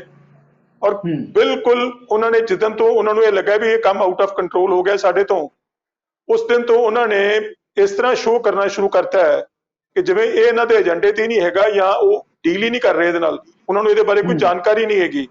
ਮੈਂ ਸਮਝਦਾ ਕਿ ਇਹ ਸਾਡੀ ਜਿਹੜੀ ਕੰਟਰੀ ਦੀ ਬਦਕਿਸਮਤੀ ਹੈ ਕਿ ਜੇ ਸਾਡੀ ਲੀਡਰਸ਼ਿਪ ਦੀ ਇਹੋ ਜਿਹੀ ਸੋਚ ਹੈ, ਬਜਾਏ ਕਿ ਉਹਦੇ ਨਾਲ ਤੁਸੀਂ ਨਿਪਟੋ, ਡੀਲ ਕਰੋ, ਹੱਲ ਕਰਨ ਦੀ ਕੋਸ਼ਿਸ਼ ਕਰੋ, ਲੋਕਾਂ ਨੂੰ, ਤੁਹਾਡੇ ਆਪਣੇ ਲੋਕ ਨੇ, ਉਹਨਾਂ ਨੂੰ ਸੈਟੀਸਫਾਈ ਕਰਨ ਦੀ ਕੋਸ਼ਿਸ਼ ਕਰੋ, ਤੁਸੀਂ ਇਗਨੋਰ ਹੀ ਕਰਨਾ ਸ਼ੁਰੂ ਕਰਦੇ ਹੋ ਕਿ ਸਾਨੂੰ ਤਾਂ ਪਤਾ ਹੀ ਨਹੀਂ ਜੀ, ਅਸੀਂ ਤੇ ਸਮਝਦੇ ਹੀ ਨਹੀਂ, ਕੋਈ ਜਾਣਦੇ ਹੀ ਨਹੀਂ ਹੈਗੇ। ਇਹ ਮੈਨੂੰ ਇਹ ਜਿਹੜਾ ਵਰਤਾਰਾ ਮੈਨੂੰ ਸਮਝ ਨਹੀਂ ਪੈ ਰਿਹਾ। ਓਕੇ, ਥੈਂਕ ਯੂ ਹਰਕਮਲ ਜੀ। ਗੁਰਪ੍ਰੀਤ, ਤੁਸੀਂ ਹਰਕਮਲ ਜੀ ਦੇ ਕਮੈਂਟ ਸੁਣੇ ਆ। ਬਿਲਕੁਲ ਜਿਹੜਾ ਹੈਗਾ, ਇਸੇ ਸੋਚ ਦੇ ਉੱਤੇ ਇੱਕ ਸਵਾਲ ਮੈਂ ਹੋਰ ਲੈਣਾ ਚਾਹਾਂਗਾ ਕਿ ਸੁਪਰੀਮ ਕੋਰਟ ਨੇ ਕਿਹਾ ਆਰਜੀ ਸਟੇ ਦੀ ਗੱਲ, ਭਾਜਪਾ ਦੇ ਆਗੂਆਂ ਵੱਲੋਂ ਕਦੇ ਖਾਲਿਸਤਾਨ ਦੀ ਗੱਲ, ਕਦੇ ਨਕਸਲਵਾਦ ਦੀ ਗੱਲ, ਤੇ ਹੁਣ ਹੇਮਾ ਮਾਲਿਨੀ ਮੈਦਾਨ 'ਚ ਕੁੱਦ ਪਿਆ ਕਿ ਕਿਸਾਨਾਂ ਨੂੰ ਸਮਝ ਹੀ ਨਹੀਂ ਰਹੀ। ਤੁਸੀਂ ਉਹਨਾਂ ਕਿਸਾਨਾਂ 'ਚ ਹਰ ਰੋਜ਼ ਵਿਚਰਦੇ ਹੋ, ਕੀ ਲੱਗਦਾ ਜਿਹੜਾ ਭਾਜਪਾ ਨੇ ਇਸ ਤਰ੍ਹਾਂ ਦਾ ਇੱਕ ਹਮਲਾ ਕਿਸਾਨੀ ਲੀਡਰਸ਼ਿਪ ਤੇ ਸ਼ੁਰੂ ਕੀਤਾ ਵਾ, ਕਿਤੇ ਕਹਿ ਰਹੇ ਕਿ ਬੜੇ ਪੈਸੇ ਇਕੱਠੇ ਕਰ ਰਹੇ ਆ, ਕਿਤੇ ਹੋਰ ਇਦਾਂ ਦੇ ਐਲੀਗੇਸ਼ਨ, ਜਿਹੜੇ ਹੇਠਲੀ ਪੱਧਰ ਤੇ ਇਦਾਂ ਟਰਾਲੀਆਂ 'ਚ ਬੈਠ ਕੇ ਜਾ ਰਹੇ ਆ, ਟਰੱਕਾਂ 'ਚ ਜਾ ਰਹੇ ਆ, ਧਰਨਿਆਂ ਤੇ ਬੈਠੇ ਆ, ਕੋਈ ਲੱਗਦਾ ਇਸ ਪ੍ਰਚਾਰ ਦਾ ਉਹਨਾਂ ਤੇ ਅਸਰ ਹੈ? ਗੁਰਪ੍ਰੀਤ ਜੀ, ਤੁਸੀਂ ਰੋਜ਼ ਮਿਲਦੇ ਹੋਵੋਗੇ ਉਹਨਾਂ ਲੋਕਾਂ ਨੂੰ। ਬਿਲਕੁਲ ਜਗਤਾਰ ਜੀ, ਬੜੀ ਇੰਟਰਸਟਿੰਗ ਗੱਲ ਹੈ ਕਿ ਅੱਜ ਪਿੰਡਾਂ ਦੇ ਵਿੱਚ ਨਾ ਇੱਕ ਮਾਹੌਲ ਐਸਾ ਬਣ ਚੁੱਕਾ ਹੋਇਆ ਕਿ ਉਹਨਾਂ ਨੂੰ ਕੋਈ ਇਹਨਾਂ ਦੇ ਕਮੈਂਟਸ ਦੇ ਉੱਤੇ ਕੋਈ ਧਿਆਨ ਨਹੀਂ ਹੈ, ਚਾਹੇ ਉਹ ਕਾਂਗਰਸ ਵੱਲੋਂ ਹੈ ਚਾਹੇ ਉਹ ਬੀਜੇਪੀ ਵੱਲੋਂ। ਉਹਨਾਂ ਦਾ ਸਾਫ਼ ਤੌਰ ਤੇ ਕਹਿਣਾ ਕਿ ਜਿਹੜਾ ਪੈਸੇ ਦਾ ਐਲੀਗੇਸ਼ਨ ਹੈ, ਕਹਿੰਦੇ ਕਿ ਪੈਸੇ ਦਾ ਐਲੀਗੇਸ਼ਨ 100 ਲਾਈ ਜਾਣ, ਲੇਕਿਨ ਉਹਨਾਂ ਕਿਸਾਨਾਂ ਨੂੰ ਪਤਾ ਕਿ ਉਹ ਪੈਸਾ ਆ ਕਿੱਥੋਂ ਰਿਹਾ, ਕਿਵੇਂ ਉਹ ਜੁਟਾ ਰਹੇ ਨੇ ਪੈਸਾ। ਜਿਹੜੇ ਫਾਰਮਰ ਲੀਡਰਸ ਨੇ, ਜਾਂ ਫਾਰਮਰਸ ਜਿਹੜੇ ਇੱਕ ਪਿੰਡ ਦੇ ਵਿੱਚ ਮੋਹਤਵਾਰ ਜਿਹੜਾ ਫਾਰਮਰ ਐਜੀਟੇਸ਼ਨ ਨੂੰ ਲੀਡ ਕਰ ਰਿਹਾ, ਉਹ ਘਰ ਘਰ ਜਾ ਕੇ ਪਰਚੀ ਕੱਟਦਾ, ਉਸੇ ਪਰਚੀ ਦੇ ਨਾਲ ਡੀਜ਼ਲ ਪੈਂਦਾ, ਟਰੈਕਟਰ ਦਿੱਲੀ ਪਹੁੰਚਦਾ ਜਾਂ ਟਰਾਲੀ ਦਿੱਲੀ ਪਹੁੰਚਦੀ ਹੈ। ਇਹ ਪੈਸਾ ਜੋ ਉਹਨਾਂ ਦਾ ਕਹਿਣਾ। ਉਸ ਤੋਂ ਬਾਅਦ ਉਹਨਾਂ ਦਾ ਸਾਫ਼ ਤੌਰ ਤੇ ਕਹਿਣਾ ਕਿ ਸਾਰੀ ਉਮਰ ਇਹਦੇ ਮੋਦੀ ਸਰਕਾਰ ਦਾ ਉਹ ਧੰਨਵਾਦੀ ਨੇ ਕਿ ਜਿਹੜਾ ਉਹਨਾਂ ਨੂੰ ਇਕਜੁੱਟ ਕਰ ਦਿੱਤਾ, ਇੱਕ ਉਹਨਾਂ ਨੂੰ ਉਹ ਚੀਜ਼ ਲਈ ਤਿਆਰ ਕਰਤਾ ਜਿਹੜਾ ਅੱਜ ਤੋਂ 10 ਸਾਲ ਪਹਿਲੇ ਜਾਂ 15 ਸਾਲ ਪਹਿਲੇ ਹੋਣੀ ਚਾਹੀਦੀ ਸੀ। ਕਿ ਜਿਹੜੀ ਇਹ ਪੋਲੀਟੀਕਲ ਪਾਰਟੀਆਂ ਨੇ ਇਹਨਾਂ ਨੂੰ ਵੰਡਿਆ ਹੋਇਆ ਸੀ ਕਿਸਾਨਾਂ ਨੂੰ, ਉਹ ਤੇ ਘਰਾਂ ਦੇ ਵਿੱਚ ਭਰਾਵਾਂ ਦੀ ਕੰਧ ਪਵਾਈ ਹੈ ਇਹਨਾਂ ਪੋਲੀਟੀਕਲ ਪਾਰਟੀਆਂ ਨੇ। ਉਹਨਾਂ ਦਾ ਸਾਫ਼ ਤੌਰ ਤੇ ਕਹਿਣਾ ਕਿ ਆਪਾਂ ਦੇ ਸਕੇ ਭਰਾਵਾਂ ਦੇ ਘਰਾਂ ਦੀ ਕੰਧਾਂ ਪੈ ਚੁੱਕੀਆਂ, ਇੱਕ ਕਾਂਗਰਸੀ ਹੈ, ਇੱਕ ਅਕਾਲੀ ਹੈ, ਇੱਕ ਬੀਜੇਪੀ ਦਾ ਜਾਂ ਆਮ ਆਦਮੀ ਪਾਰਟੀ ਆ ਗਈ, ਕੋਈ ਵੀ ਪੋਲੀਟੀਕਲ ਧਿਰ। ਇਸ ਵੇਲੇ ਪਿੰਡਾਂ ਦੇ ਵਿੱਚ ਜਾਂ ਜਿਹੜੇ ਕਸਬੇ ਨੇ ਜਿਹੜੇ ਮੁੱਖ ਤੌਰ ਤੇ ਜਿਹੜੇ ਕਿਸਾਨੀ ਨਾਲ ਲੋਕ ਜੁੜੇ ਨੇ, ਉਹਨਾਂ ਦਾ ਸਾਫ਼ ਤੌਰ ਤੇ ਕਹਿਣਾ ਕਿ ਉਹਨਾਂ ਨੇ ਬਿਲਕੁਲ ਪੋਲੀਟੀਕਲ ਪਾਰਟੀਆਂ ਦੇ ਝੰਡੇ ਲਾ ਦਿੱਤੇ ਨੇ, ਆਪਣੇ ਝੰਡੇ ਕਿਸਾਨੀ ਦੇ ਝੰਡੇ ਦੇ ਥੱਲੇ ਉਹ ਇਸ ਵੇਲੇ ਐਜੀਟੇਸ਼ਨ ਕਰ ਰਹੇ ਨੇ। ਇਹ ਤੇ 2022 ਦੀ ਇਲੈਕਸ਼ਨ ਦੀ ਉਡੀਕ ਕਰਨ ਕਿ ਇਹਦਾ ਸਿਨੈਰੀਓ ਹੀ ਕੁਝ ਵੱਖਰਾ ਹੋਊਗਾ, ਇੱਕ ਆਬੋ ਹਵਾ ਹੀ ਵੱਖਰੀ ਹੋਏਗੀ, ਕਿਉਂਕਿ ਇੱਕ ਕੱਲੀ ਖੇਤੀ ਮੁੱਦਾ ਨਹੀਂ ਰਹੇਗਾ। ਖੇਤੀ ਮੁੱਦਾ ਇਸ ਵੇਲੇ ਨੇ, ਉਸ ਤੋਂ ਬਾਅਦ ਆਪਣੀ ਲੜਾਈ, ਆਪਣੇ ਸੰਘਰਸ਼, ਆਪਣੀਆਂ ਲੋੜਾਂ, ਆਪਣੇ ਪਰਿਵਾਰ ਦੀਆਂ ਲੋੜਾਂ ਨੂੰ ਪੂਰਾ ਕਰਨ ਲਈ ਜਿਹੜੇ ਘਾਟੇਬੰਦੀ ਜਿਹੜੀ ਕਿਸਾਨੀ ਹੋ ਚੁੱਕੀ ਸੀ ਉਹਨੂੰ ਲਾਹੇਬੰਦੀ ਬਣਾਉਣ ਲਈ ਉਹ ਲੜਾਈ ਜਿਹੜੀ ਉਹਨਾਂ ਦੀ ਲਗਾਤਾਰ ਜਾਰੀ ਰਹੇਗੀ, ਚਾਹੇ ਉਹ ਪਿੰਡ ਲੈਵਲ ਤੇ ਹੋਵੇ, ਚਾਹੇ ਉਹ ਪੰਜਾਬ ਲੈਵਲ ਤੇ ਹੋਵੇ, ਚਾਹੇ ਉਹ ਆਉਣ ਵਾਲੇ ਸਮੇਂ 'ਚ ਕੇਂਦਰ ਲੈਵਲ ਤੇ ਵੀ ਹੋਵੇ। ਲੇਕਿਨ ਉਹਨਾਂ ਦੀਆਂ ਲੜਾਈਆਂ ਜਿਹੜੀਆਂ ਘਾਟੇਬੰਦੀ ਫਾਰਮਿੰਗ ਨੂੰ ਲਾਹੇਵੰਦ ਵੱਲ, ਇਹਨਾਂ ਦੇ ਜਿਹੜੇ ਹੁਣ ਆਪਸੀ ਧੜੇ ਸੀ ਉਹ ਧੜੇ ਖਤਮ ਹੋ ਚੁੱਕੇ ਨੇ। ਜੀ ਜਗਤਾਰ ਜੀ, ਥੈਂਕ ਯੂ। ਜਸਪਾਲ ਜੀ, ਜੋ ਗੱਲ ਕੀਤੀ ਹੈ ਗੁਰਪ੍ਰੀਤ ਹੋਣਾ ਨੇ ਕਿ ਜੋ ਪੋਲੀਟੀਕਲ ਪਾਰਟੀਆਂ ਧੜੇਬੰਦੀਆਂ ਦਾ ਲਾਹਾ ਉਠਾਉਣੀਆਂ ਚਾਹੁੰਦੀਆਂ ਸੀ, ਜਿੱਦਾਂ ਦੀ ਸਥਿਤੀ ਬਣੀ ਹੈ ਕਿ ਰਾਜਸੀ ਪਾਰਟੀਆਂ ਦੇ ਪੈਰਾਂ ਹੇਠੋਂ ਹੀ ਜ਼ਮੀਨ ਜਿਹੜੀ ਕਿ ਖਿਸਕਦੀ ਨਜ਼ਰ ਆ ਰਹੀ ਹੈ, ਤੇ ਭਾਜਪਾ ਤੇ ਉਹਦੀਆਂ ਹਮਾਇਤੀ ਧਿਰਾਂ ਵੱਲੋਂ ਲੱਖ ਜਿਹੜੇ ਦੋਸ਼ ਲਾਏ ਜਾ ਰਹੇ ਆ ਉਹਨਾਂ ਨੂੰ ਬਦਨਾਮ ਕਰਨ ਦੀ। ਇਹਦੇ ਬਾਵਜੂਦ ਤੁਹਾਨੂੰ ਲੱਗਦਾ ਹੈ ਕਿ ਕਿਸਾਨ ਨੇਤਾ ਬਾਰ-ਬਾਰ ਕਹਿ ਰਿਹਾ ਕਿ ਅਸੀਂ ਨਹੀਂ, ਤਿੰਨੇ ਖੇਤੀ ਕਾਨੂੰਨ ਰੱਦ ਕਰਾਏ ਬਗੈਰ ਵਾਪਸ ਨਹੀਂ ਮੁੜਾਂਗੇ। ਇਹ ਭਰੋਸਾ ਤੇ ਦੂਜੇ ਪਾਸੇ ਵਿਰੋਧੀਆਂ ਦਾ ਇਹ ਹਮਲਾ ਕਿਵੇਂ ਦੇਖਦੇ ਹੋ ਕਿ ਕਿਤੇ ਭਰੋਸਗੀ ਬਹੁਤ ਵੱਡੀ ਹੈ ਪਿੱਛੇ ਐਡੇ ਵੱਡੇ ਅੰਦੋਲਨ ਦੇ ਪਿੱਛੇ? ਦੇਖੋ, ਅੱਜ 50ਵਾਂ ਦਿਨ ਹੈ, 50 ਦਿਨ ਪੂਰੇ ਹੋ ਚੁੱਕੇ ਨੇ ਉਹਨਾਂ ਨੂੰ ਉੱਥੇ ਬੈਠਿਆਂ। ਕੋਈ ਹਿੰਸਕ ਵਾਰਦਾਤ ਉੱਥੇ ਹੋਈ? ਇੱਥੋਂ ਤੱਕ ਕਿ ਉਸ ਖਿੱਤੇ ਦੀਆਂ ਲੜਕੀਆਂ ਇਹ ਗੱਲ ਕਹਿੰਦੀਆਂ ਨੇ ਕਿ ਜਦੋਂ ਤੋਂ ਇਹ ਕਿਸਾਨ ਅੰਕਲ ਇੱਥੇ ਨੇ, ਕਿਸੇ ਨੇ ਛੇੜਨ ਦੀ ਜ਼ਰੂਰਤ ਨਹੀਂ ਕੀਤੀ ਤੇ ਨਾ ਕੋਈ ਘਟਨਾ ਵਾਪਰੀ ਹੈ। ਇਹਦਾ ਵੱਡਾ ਵਿਸ਼ਵਾਸ ਸ਼ੁਰੂਆਤੀ ਦੌਰ ਦੇ ਵਿੱਚ ਉੱਥੇ ਉਹਨਾਂ ਦੀਆਂ ਲੜਕੀਆਂ ਨੇ ਆ ਕੇ ਕਿਹਾ, ਸਾਨੂੰ ਕਿਹਾ ਗਿਆ ਸੀ ਕਿ ਇਹ ਬਹੁਤ ਮਾੜੇ ਨੇ, ਫਲਾਨੇ ਨੇ, ਟਿਮਕੇ ਨੇ, ਇਮਕੇ ਨੇ। ਇੱਥੋਂ ਤੱਕ ਉਹਨੇ ਰੋ ਕੇ ਇੱਕ ਲੜਕੀ ਨੇ ਕਿਹਾ ਇਹ ਤਾਂ ਸਾਡੇ ਮਾਈ ਬਾਪ ਨੇ, ਇਹਨਾਂ ਦੇ ਹੁੰਦਿਆਂ ਕਿਸੇ ਕਿਸਮ ਦਾ ਕੋਈ ਡਰ ਨਹੀਂ। ਜਿਹੜਾ 20 ਰੁਪਈਆਂ ਦਾ ਲੰਗਰ ਬਾਬੇ ਨਾਨਕ ਨੇ ਸ਼ੁਰੂ ਕੀਤਾ ਸੀ, ਉਹ ਲੰਗਰ ਵੱਡੀ ਪੱਧਰ ਤੇ ਉੱਥੇ ਵਰਤ ਰਿਹਾ ਤੇ ਗੈਰ ਕਿਸਾਨ ਬੰਦਾ ਵੀ 50,000 ਦੇ ਕਰੀਬ ਰੋਜ਼ਾਨਾ ਲੰਗਰ ਛਕਦਾ ਉੱਥੇ, ਜਿਨ੍ਹਾਂ ਦਾ ਕਿਸਾਨੀ ਅੰਦੋਲਨ ਨਾਲ ਤਾਲੁਕ ਕੋਈ ਨਹੀਂ ਹੈਗਾ। ਦੂਜੀ ਚੀਜ਼ ਜਿਹੜੀ ਇਹ ਖਾਲਿਸਤਾਨ ਵਾਲੀ ਗੱਲ ਕਰਦੇ ਆ, ਦੂਜੀ ਕਰਦੇ ਆ, ਜੇ ਸੁਪਰੀਮ ਕੋਰਟ ਇਹ ਮੰਨਦੀ ਹੈ ਕਿ ਸੰਵਿਧਾਨਕ ਦਾਇਰੇ ਵਿੱਚ ਰਹਿ ਕੇ ਖਾਲਿਸਤਾਨ ਦੀ ਮੰਗ ਕੀਤੀ ਜਾ ਸਕਦੀ ਹੈ, ਤਾਂ ਫਿਰ ਮਾਨਯੋਗ ਚੀਫ ਜਸਟਿਸ ਸਾਹਿਬ ਨੇ ਇਹ ਜਿਹੜੇ ਆਪਣਾ ਉਹਨੂੰ ਰੋਕਿਆ ਕਿਉਂ ਨਾ? ਇਹ ਤਾਂ ਜਿਹੜਾ ਸੰਵਿਧਾਨਕ ਦਾਇਰੇ ਦੇ ਵਿੱਚ ਮੰਗ ਜਾਇਜ਼ ਹੈ। ਮੈਂ ਕਹਿ ਤਾਂ ਰਿਹਾ ਕਿ ਇਸ ਵੇਲੇ ਇਹਨਾਂ ਨੂੰ ਰਾਹ ਨਹੀਂ ਲੱਭਦਾ ਵੀ ਇਹ ਕਿਹੜੇ ਤਰੀਕੇ ਦੇ ਨਾਲ ਇਸ ਅੰਦੋਲਨ ਦੇ ਵਿੱਚ ਆਪਦੀ ਜ਼ਮੀਨ ਤਲਾਸ਼ ਉਹਨਾਂ ਨੇ ਪਾਸੇ ਕਰਤਾ। ਆਪਣੇ ਪਿੰਡਾਂ ਦੀ ਗੁਰਪ੍ਰੀਤ ਹੋਰਾਂ ਨੇ ਗੱਲ ਕੀਤੀ ਆ ਨਾ, ਗੱਲ ਕਰਦਾ ਆਪਣੇ ਤਾਂ ਇਹ ਕਹਿਤਾ ਕਿ 26 ਤਰੀਕ ਨੂੰ ਭਾਈ ਟਰੈਕਟਰ ਜਾਣਾ ਹੈ, ਜੇ ਟਰੈਕਟਰ ਨਾ ਗਿਆ ਤਾਂ 2100 ਰੁਪਇਆ ਤੈਨੂੰ ਜੁਰਮਾਨੇ ਵਜੋਂ ਦੇਣਾ ਪਊਗਾ ਜਿਹਦਾ ਤੇਲ ਪੈਣਾ। ਉਹ ਜੇ 2100 ਵੀ ਨਾ ਦਿੱਤਾ ਅੱਜ ਬਾਈਕਾਟ ਕਰ ਦਿੱਤਾ ਜਾਵੇਗਾ। ਮੈਂ ਘੱਟੋ ਘੱਟ ਵੀ 100 ਤੋਂ ਵੱਧ ਗਿਣ ਸਕਦਾ ਕਿ ਉੱਥੇ ਕਿਸਾਨੀ ਅੰਦੋਲਨ 'ਚ ਬੈਠੇ ਬੈਠੇ ਜਿਹੜੇ 25 ਸਾਲ ਦੇ ਆਪਸ ਵਿੱਚ ਦੀ ਲੜਾਈ ਝਗੜੇ ਦੇ ਕੇਸ ਸੀ ਉਹ ਖਤਮ ਹੋ ਗਏ। ਉਹ ਕਹਿੰਦੇ ਯਾਰ ਜੇ ਹਰਿਆਣਾ ਤੇ ਪੰਜਾਬ ਬਣ ਕੇ ਚੱਲ ਸਕਦਾ ਤੇ ਆਪਾਂ ਕਿਉਂ ਨਹੀਂ? ਆਪਾਂ ਤਾਂ ਤਾਏ ਚਾਚੇ ਦੇ ਮੁੰਡੇ ਹੀ ਆ, ਆਪਾਂ ਹੁਣ ਤੱਕ ਕਾਹਦੇ ਵਾਸਤੇ ਲੜੀ ਗਏ? ਸੋ ਉਹਨਾਂ ਦੇ ਵਿੱਚੋਂ ਵੱਡੇ ਨੇ ਛੋਟੇ ਵੱਲ ਸੁਨੇਹਾ ਭੇਜਿਆ ਵੀ ਭਾਈ ਸਾਡਾ ਅੱਜ ਤੋਂ ਬਾਅਦ ਕੋਈ ਵੈਰ ਵਿਰੋਧ ਨਹੀਂ ਹੈਗਾ। ਇਸ ਅੰਦੋਲਨ 'ਚੋਂ ਬਹੁਤ ਵੱਡੀ ਗੱਲ ਇਹ ਨਿਕਲੀ ਹੈ। ਪ੍ਰਮਾਤਮਾ ਕਰੇ ਕਿ ਇਹ ਸਿਰੇ ਚੜੇ। ਮੈਂ ਇੱਕ ਗੱਲ ਹੋਰ ਕਹਾਂ ਕਿ ਲੋਕ ਬਦਲਾਅ ਬਹੁਤ ਲੰਬੇ ਸਮੇਂ ਤੋਂ ਜਗਤਾਰ ਜੀ ਦੇਖ ਰਹੇ ਨੇ। ਲੋਕਾਂ ਨੇ 1999 ਦੇ ਸਿਮਰਨਜੀਤ ਮਾਨ ਨੂੰ ਸਾਰੀ ਬਾਗਡੋਰ ਦੇ ਦਿੱਤੀ ਸੀ, ਪਰ ਨਿਰਾਸ਼ਤਾ ਪੱਲੇ ਪਈ। 2014 ਦੇ ਵਿੱਚ ਜਦੋਂ ਪਾਰਟੀ ਦਾ ਹਵਾਰ ਆਉਂਦਾ ਹੈ ਤਾਂ 2014 ਦੇ ਦਿੱਲੀ ਤੋਂ ਬਾਅਦ ਜੇ ਕੋਈ 4 member parliament Aam Aadmi party ਨੂੰ ਮਿਲੇ, ਪੰਜਾਬ ਚੋਂ ਮਿਲੇ, ਔਰ ਦੂਜੇ ਨੰਬਰ ਤੇ ਵੀ ਕਿੰਨਿਆਂ ਵੋਟਾਂ ਪਾਈਆਂ ਲੋਕਾਂ ਨੇ, ਬਹੁਤ ਪੱਧਰ ਤੇ ਕੰਮ ਕੀਤਾ। 17 ਦੇ ਵਿੱਚ ਉਹਨਾਂ ਨੇ ਵੀ ਨਿਰਾਸ਼ਤਾ ਪੱਲੇ ਪਾਈ। ਇਸ ਵੇਲੇ ਲੋਕਾਂ ਨੂੰ ਇਹ ਨਜ਼ਰ ਆ ਰਿਹਾ ਹੈ ਕਿ ਜੇ ਸਾਨੂੰ ਪਾਰ ਲਾ ਸਕਦੇ ਆ ਤਾਂ ਉਹ ਕਿਸਾਨਾਂ ਦਾ ਅੰਦੋਲਨ ਲਾ ਸਕਦਾ ਹੈ। ਇਸ ਕਿਸਾਨੀ ਅੰਦੋਲਨ ਦੇ ਵਿੱਚ ਜ਼ਰੂਰ ਕੋਈ ਨਾ ਕੋਈ ਆਸ ਦੀ ਕਿਰਨ ਲੋਕਾਂ ਦੇ ਵਿੱਚ ਵੱਜੀ ਵੀ ਹੈ। ਕਦੇ ਅੱਜ ਤੱਕ ਹੋਇਆ ਸੀ ਕਿ ਦਲਿਤ ਇਕੱਠੇ ਬੈਠੇ ਹੈ। ਹਰਿਆਣੇ ਵਾਲਿਆਂ ਨੂੰ ਇਹਨਾਂ ਨੇ ਜਾ ਕੇ SVL ਤੇ ਕਿਹਾ, ਉਹ ਕਹਿੰਦੇ ਇੱਥੋਂ ਤੱਕ ਕਿਹਾ ਕਿ ਪੰਜਾਬ ਵਾਲੇ ਤੁਹਾਡੇ ਤੇ ਲੀਡਰੀ ਕਰੀ ਜਾਂਦੇ ਆ, ਤਾਂ ਉਹਨਾਂ ਦੇ ਆਗੂ ਨੇ ਪੰਚਾਇਤਾਂ ਨੇ ਕੀ। ਜਸਪਾਲ ਜੀ ਤੁਸੀਂ ਹਰਿਆਣੇ ਦੀ ਗੱਲ ਕਰ ਰਹੇ ਹੋ, ਤੁਸੀਂ ਆਪਣਾ ਕਮੈਂਟ ਜ਼ਰੂਰ ਕਰਿਓ। ਮੈਂ ਤੁਹਾਡੀ ਗੱਲ 'ਚ ਵਾਧਾ ਹੀ ਕਰਨਾ ਚਾਹੁੰਦਾ ਹਾਂ। ਜਿਹੜੇ ਉੱਥੋਂ ਦੇ ਡਿਪਟੀ ਮੁੱਖ ਮੰਤਰੀ ਰਹੇ ਹਰਿਆਣਾ ਦੇ ਦੁਸ਼ਯੰਤ ਚੌਟਾਲਾ, ਕਿਸਾਨੀ ਦਾ ਇੰਨਾ ਦੁਆ ਹੈ ਕਿ ਦੁਸ਼ਯੰਤ ਚੌਟਾਲੇ ਦੀਆਂ ਡੰਡ ਬੈਠਕਾਂ ਲਵਾਈਆਂ ਜਾ ਰਹੀਆਂ। ਕਦੇ ਉਹਨੂੰ ਅਮਿਤ ਸ਼ਾਹ ਅੱਗੇ ਪੇਸ਼ ਕਰਦੀ ਹੈ ਹਾਕਮ ਧਿਰ, ਕਦੇ ਪ੍ਰਧਾਨ ਮੰਤਰੀ ਅੱਗੇ ਪੇਸ਼ ਕਰਦੀ ਹੈ। ਤੁਸੀਂ ਅੰਦਾਜ਼ਾ ਲਾ ਲਓ ਕਿ ਅੰਦਰ ਖਾਤੇ ਕਿਹੋ ਜਿਹੀ ਸਥਿਤੀ ਹੋਏਗੀ। ਅਸਲ ਦੇ ਵਿੱਚ ਨਾ ਉਹਦੀ ਸਥਿਤੀ ਅਜੀਬ ਕਿਸਮ ਦੀ ਬਣੀ ਵੀ ਹੈ, ਕਿਉਂਕਿ ਬਾਪੂ ਜੇਲ੍ਹ 'ਚ ਬੈਠਾ ਹੈ। ਸੋ ਸਭ ਤੋਂ ਪਹਿਲੀ ਘਟਨਾ ਤਾਂ ਵਾਪਰੀ ਉਹਦੇ ਨਾਲ ਸੀ। ਉਚਾਣੇ ਜਦੋਂ ਉਹਨੇ ਜਾਣਾ ਸੀ ਤਾਂ ਸਭ ਤੋਂ ਪਹਿਲੀ ਵਾਰ ਜਦੋਂ ਹੈਲੀਪੈਡ ਪੱਟਿਆ ਗਿਆ, ਉਹ ਤਾਂ ਦੁਸ਼ਯੰਤ ਦੇ ਖੇਤਰ 'ਚ ਹੈ। ਦੁਸ਼ਯੰਤ ਕੀ ਖੱਟੜ ਕੀ ਉਹ ਸਾਡੇ ਨਾਲੋਂ ਉਹ ਕਾਫੀ ਤਿੱਖੇ ਹੋਏ ਵੇ ਨੇ। ਔਰ ਦੂਜਾ, ਜਦੋਂ ਖਾਪ ਪੰਚਾਇਤਾਂ ਦੀ ਗੱਲ ਰੱਖੀ ਤਾਂ ਉਹਨਾਂ ਨੇ ਆਖਿਆ ਪਤਾ ਕੀ ਕਹਿੰਦੇ, ਵੱਡਾ ਭਰਾ ਹਮੇਸ਼ਾ ਲਾਣੇਦਾਰੀ ਉਹ ਕਰਦਾ ਹੁੰਦਾ। ਪੰਜਾਬ ਸਾਡਾ ਵੱਡਾ ਭਰਾ ਆ। ਤੁਸੀਂ ਜਿਹੜੀ SYL ਦੀ ਗੱਲ ਕਰਦੇ ਹੋ ਵੀ ਜੇ ਸਾਡੀਆਂ ਜ਼ਮੀਨਾਂ ਹੀ ਨਾ ਬਚੀਆਂ, ਪਾਣੀ ਅਸੀਂ ਸਿਰ ਤੇ ਲਾਉਣਾ ਹੈ। ਸੋ ਇਸ ਬਿਲਕੁਲ ਠੀਕ। ਅੰਦੋਲਨ ਦੇ ਵਿੱਚ ਨਾ ਇੱਥੇ ਦਲਿਤ ਪੱਤਾ ਕਾਮਯਾਬ ਹੋਇਆ, ਨਾ ਇੱਥੇ ਹਿੰਦੂ ਸਿੱਖ ਦਾ ਪੱਤਾ ਕਾਮਯਾਬ ਹੋਇਆ, ਨਾ ਇੱਥੇ ਖਾਲਿਸਤਾਨ ਦਾ ਪੱਤਾ ਕਾਮਯਾਬ ਹੋਇਆ, ਨਾ ਇੱਥੇ ਅੰਤਰਰਾਜੀ ਲੜਾਈ ਦਾ ਪੱਤਾ ਕਾਮਯਾਬ ਹੋਇਆ, ਨਾ SYL ਦਾ। ਇਸ ਵੇਲੇ ਜੇ ਉੱਥੇ ਕੋਈ ਚੀਜ਼ ਹੋ ਰਹੀ ਹੈ ਤਾਂ ਇਨਸਾਨੀਅਤ ਦਾ ਪਰਚਮ ਲਹਿਰਿਆ ਹੋਇਆ ਹੈ, ਤੇ ਇਨਸਾਨੀਅਤ ਦਾ ਪਰਚਮ ਸਾਰੇ ਜਿਹੜੇ ਉਹਦੇ ਵਿੱਚ ਰਲ ਕੇ ਤੇਲ ਪਾ ਰਹੇ ਨੇ। ਸੋ ਮੈਂ ਇਹ ਕਹਿਣਾ ਕਿ ਇਹ ਮਾਮਲੇ ਦੇ ਵਿੱਚ ਜੋ ਇਨਸਾਨੀਅਤ ਪੈਦਾ ਹੋਈ ਹੈ, ਇਸ ਨਰਿੰਦਰ ਮੋਦੀ ਦਾ ਧੰਨਵਾਦ ਕਰਦੇ ਹੋ ਕਿ ਉਹਨੇ ਇਨਸਾਨੀਅਤ ਦਾ ਪੈਦਾ। ਬਿਲਕੁਲ, ਇਹ ਤਾਂ ਜੀ ਜਸਪਾਲ ਜੀ, ਇਹ ਧੰਨਵਾਦ ਤਾਂ ਕੌਮਾਂਤਰੀ ਪੱਧਰ ਤੇ ਕੀਤਾ ਜਾ ਰਿਹਾ, ਕੱਲੇ ਆਪਣੇ ਮੁਲਕ 'ਚ ਨਹੀਂ ਦੂਜੇ ਮੁਲਕਾਂ 'ਚ ਵੀ ਉਸਦੇ ਹੋ ਰਿਹਾ। ਧੰਨਵਾਦ। ਲਾਸਟ ਕਮੈਂਟ ਜਿਹੜਾ ਹਰਕਮਲ ਜੀ, ਜੋ ਕਿਸਾਨ ਜਥੇਬੰਦੀਆਂ ਲਗਾਤਾਰ ਜਿੰਨਾ ਮਰਜ਼ੀ ਦਬਾਅ ਕੇਂਦਰ ਵੱਲੋਂ ਪੈ ਰਿਹਾ ਹੈ, ਪ੍ਰੋਪੇਗੈਂਡਾ ਕੀਤਾ ਜਾ ਰਿਹਾ ਉਹਨਾਂ ਦੇ ਖਿਲਾਫ, ਔਰ ਉਹ ਇਸ ਗੱਲ ਤੇ ਕਾਇਮ ਹੈ ਕਿ ਤਿੰਨੇ ਖੇਤੀ ਕਾਨੂੰਨ ਰੱਦ ਕਰਵਾਏ ਬਗੈਰ ਵਾਪਸ ਨਹੀਂ ਜਾਵਾਂਗੇ। ਕਿਤੇ ਲੱਗਦਾ ਹੈ ਕਿ ਬਹੁਤ ਵੱਡੀ ਹਮਾਇਤ ਹੈ ਇਸ ਦੇ ਪਿੱਛੇ, ਜਿਹੜਾ ਕਿਸਾਨ ਜਥੇਬੰਦੀਆਂ ਇਦਾਂ ਚਟਾਨ ਦੀ ਤਰ੍ਹਾਂ ਖੜੀਆਂ ਕੇਂਦਰ ਦੇ ਅੱਗੇ। ਜਗਤਾਰ ਜੀ, ਬੇਸਿਕ ਗੱਲ ਜਿਹੜੀ ਹੈ ਨਾ, ਜਿਵੇਂ ਜਸਪਾਲ ਜੀ ਨੇ ਕਿਹਾ ਹੈਗਾ, ਬੇਸਿਕ ਪ੍ਰੋਬਲਮ ਹੈਗੀ ਹੈ ਕਿ ਸਾਡੇ ਲੋਕ ਜਿਹੜੇ ਨੇ ਉਹ ਪ੍ਰੈਜ਼ੈਂਟ ਸਿਸਟਮ ਤੋਂ ਬਿਲਕੁਲ ਨਿਰਾਸ਼ ਹੋ ਚੁੱਕੇ ਨੇ। ਉਹਨਾਂ ਨੂੰ ਇਹ ਸਪਸ਼ਟ ਤੌਰ ਤੇ ਵਿਸ਼ਵਾਸ ਹੋ ਗਿਆ, ਨਜ਼ਰ ਆ ਰਿਹਾ ਹੈ ਕਿ ਇਹਦੇ 'ਚ ਸੁਧਾਰ ਹੋਣ ਵਾਲਾ ਨਹੀਂ। ਇਹਦੇ 'ਚ ਤਬਦੀਲੀ ਲਈ ਸਾਨੂੰ ਸੰਘਰਸ਼ ਕਰਨਾ ਪਏਗਾ।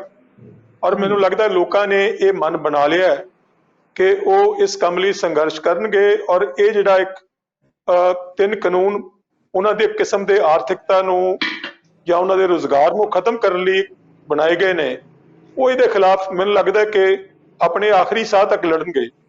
ਔਰ ਜਿਹੜੀ ਦੂਜੀ ਗੱਲ ਮੈਨੂੰ ਨਜ਼ਰ ਆ ਰਹੀ ਹੈ ਕਿ ਇਹ ਜਿਹੜਾ ਇੱਕ ਆਪ ਮੁਹਾਰਾ ਜਿਹੜੀ ਮੂਵਮੈਂਟ ਹੈਗੀ ਹੈ, ਉਹਦੇ 'ਚ ਤੁਸੀਂ ਦੇਖੋ ਲੜ ਤੇ ਕਿਸਾਨ ਰਹੇ ਨੇ, ਲੇਕਿਨ ਜਿੰਨੇ ਬਾਕੀ ਵਰਗ ਨੇ, ਚਾਹੇ ਉਹ ਮੁਲਾਜ਼ਮ ਨੇ, ਦੂਜੇ ਤੀਜੇ ਜਿੰਨੇ ਵੀ ਵਰਗ ਨੇ, ਉਹ ਸਾਰੇ ਉਹਨਾਂ ਨੂੰ ਸਮਰਥਨ ਦੇ ਰਹੇ ਨੇ। ਰੀਜ਼ਨ ਬੀਇੰਗ ਕਿ ਉਹ ਆਪ ਵੀ ਬੜੇ ਨਿਰਾਸ਼ ਨੇ। ਉਹ ਵੀ ਚਾਹੁੰਦੇ ਨੇ ਕਿ ਕੋਈ ਤਬਦੀਲੀ ਆਏ ਔਰ ਪ੍ਰੈਜ਼ੈਂਟ ਸਿਸਟਮ ਨੂੰ ਕੋਈ ਬੰਦਾ ਇੱਕ ਵਾਰੀ ਉਹਨਾਂ ਨਾਲ ਟੱਕਰ ਲਵੇ।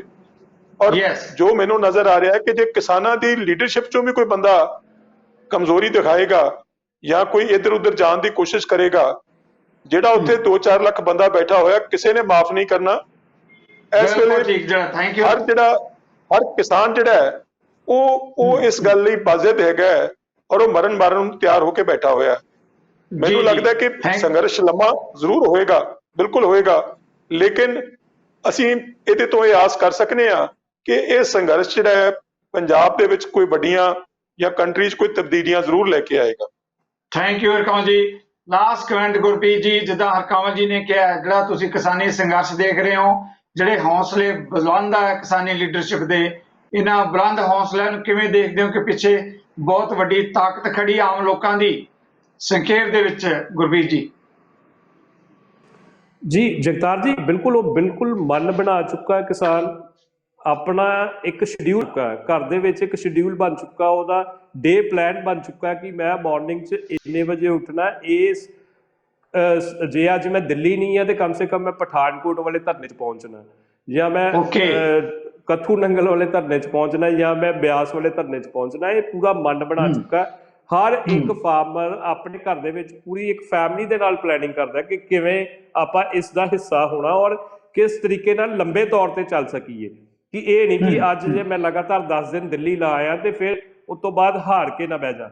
ਇਸ ਕਰਕੇ ਇਹ ਇੱਕ ਐਸੀ ਜਿਹੜੀ ਇੱਕ ਹਰ ਕਿਸਾਨ ਨੂੰ ਨਜ਼ਰ ਆ ਰਿਹਾ ਕਿ ਉਹਦਾ ਸੰਘਰਸ਼ ਛੋਟਾ ਨਹੀਂ ਹੈ, ਬਹੁਤ ਲੰਬਾ ਚੱਲੇਗਾ ਔਰ ਉਹਦੇ ਲਈ ਪੂਰੀ ਤਰ੍ਹਾਂ ਉਹ ਲਾਮਬੰਦ ਆ, ਪੂਰੀ ਤਰ੍ਹਾਂ ਤਿਆਰ ਹੈ। ਔਰ ਜਿਹੜਾ ਕੋਈ ਮਤਲਬ ਪਿੱਛੇ ਵੀ ਹਟ ਰਿਹਾ ਕਿਸਾਨ ਜਾਂ ਕੋਈ ਹੋਰ ਉਹਦਾ ਸਾਥੀ, ਤਾਂ ਉਹਦੇ ਲਈ ਉਹਨਾਂ ਨੂੰ ਹੈਲਪ ਆਊਟ ਕਰਦੇ ਆ ਔਰ ਬਿਲਕੁਲ ਉਹਦੇ ਨਾਲ ਜੋੜਦੇ ਘਰ ਘਰ ਜਾ ਕੇ। ਜਿਵੇਂ ਕਿ ਆ ਟਰੈਕਟਰ ਰੈਲੀਆਂ ਦੀ ਗੱਲ ਕਰੀਏ ਆਪਾਂ, ਪੰਜਾਬ 'ਚ ਟਰੈਕਟਰ ਪਰੇਡ, ਟਰੈਕਟਰ ਮਾਰਚ ਚੱਲ ਰਿਹਾ, ਇੱਕ ਰਿਹਰਸਲ ਦੇ ਤੌਰ ਤੇ ਹੈ। ਔਰ ਇਹ ਵੀ ਇੱਕ ਮੈਸੇਜ ਦੇ ਰਹੇ ਆ ਕਿਸਾਨ ਕਿ ਬਿਲਕੁਲ ਵੱਧ ਚੜ ਕੇ ਜਿਹੜੇ ਨੇ ਦਿੱਲੀ ਵੱਲ ਨੂੰ ਕੂਚ ਕਰੀਏ, ਉੱਠੋ ਜਾਗੋ। ਜੀ ਗੁਰਪ੍ਰੀਤ ਜੀ ਥੈਂਕ ਯੂ। ਜੀ ਗੁਰਪ੍ਰੀਤ ਜੀ ਥੈਂਕ ਯੂ। ਇਹਨਾਂ ਮੁੱਦਿਆਂ ਤੇ ਆਉਣ ਲਈ ਮੈਂ ਤਿੰਨੇ ਸਾਡੇ ਸੀਨੀਅਰ ਜਰਨਲਿਸਟ ਸਾਥੀਆਂ ਦਾ, ਗੁਰਪ੍ਰੀਤ ਜੀ ਦਾ, ਹਰਕਮਲ ਜੀ ਦਾ, ਜਸਪਾਲ ਜੀ ਦਾ ਬਹੁਤ ਵੱਡਾ ਧੰਨਵਾਦ ਕਰਦਾ ਹਾਂ। ਤੇ ਦਰਸ਼ਕਾਂ ਦੇ ਲਈ ਸੁਨੇਹਾ, ਪੰਜਾਬੀ ਮੀਡੀਆ ਨੇ ਕਿਸਾਨੀ ਅੰਦੋਲਨ ਤੇ ਇੱਕ ਸੱਚ ਦੀ ਪੇਸ਼ਕਾਰੀ ਤੁਹਾਡੇ ਅੱਗੇ ਪਰੋਸੀ ਹੈ।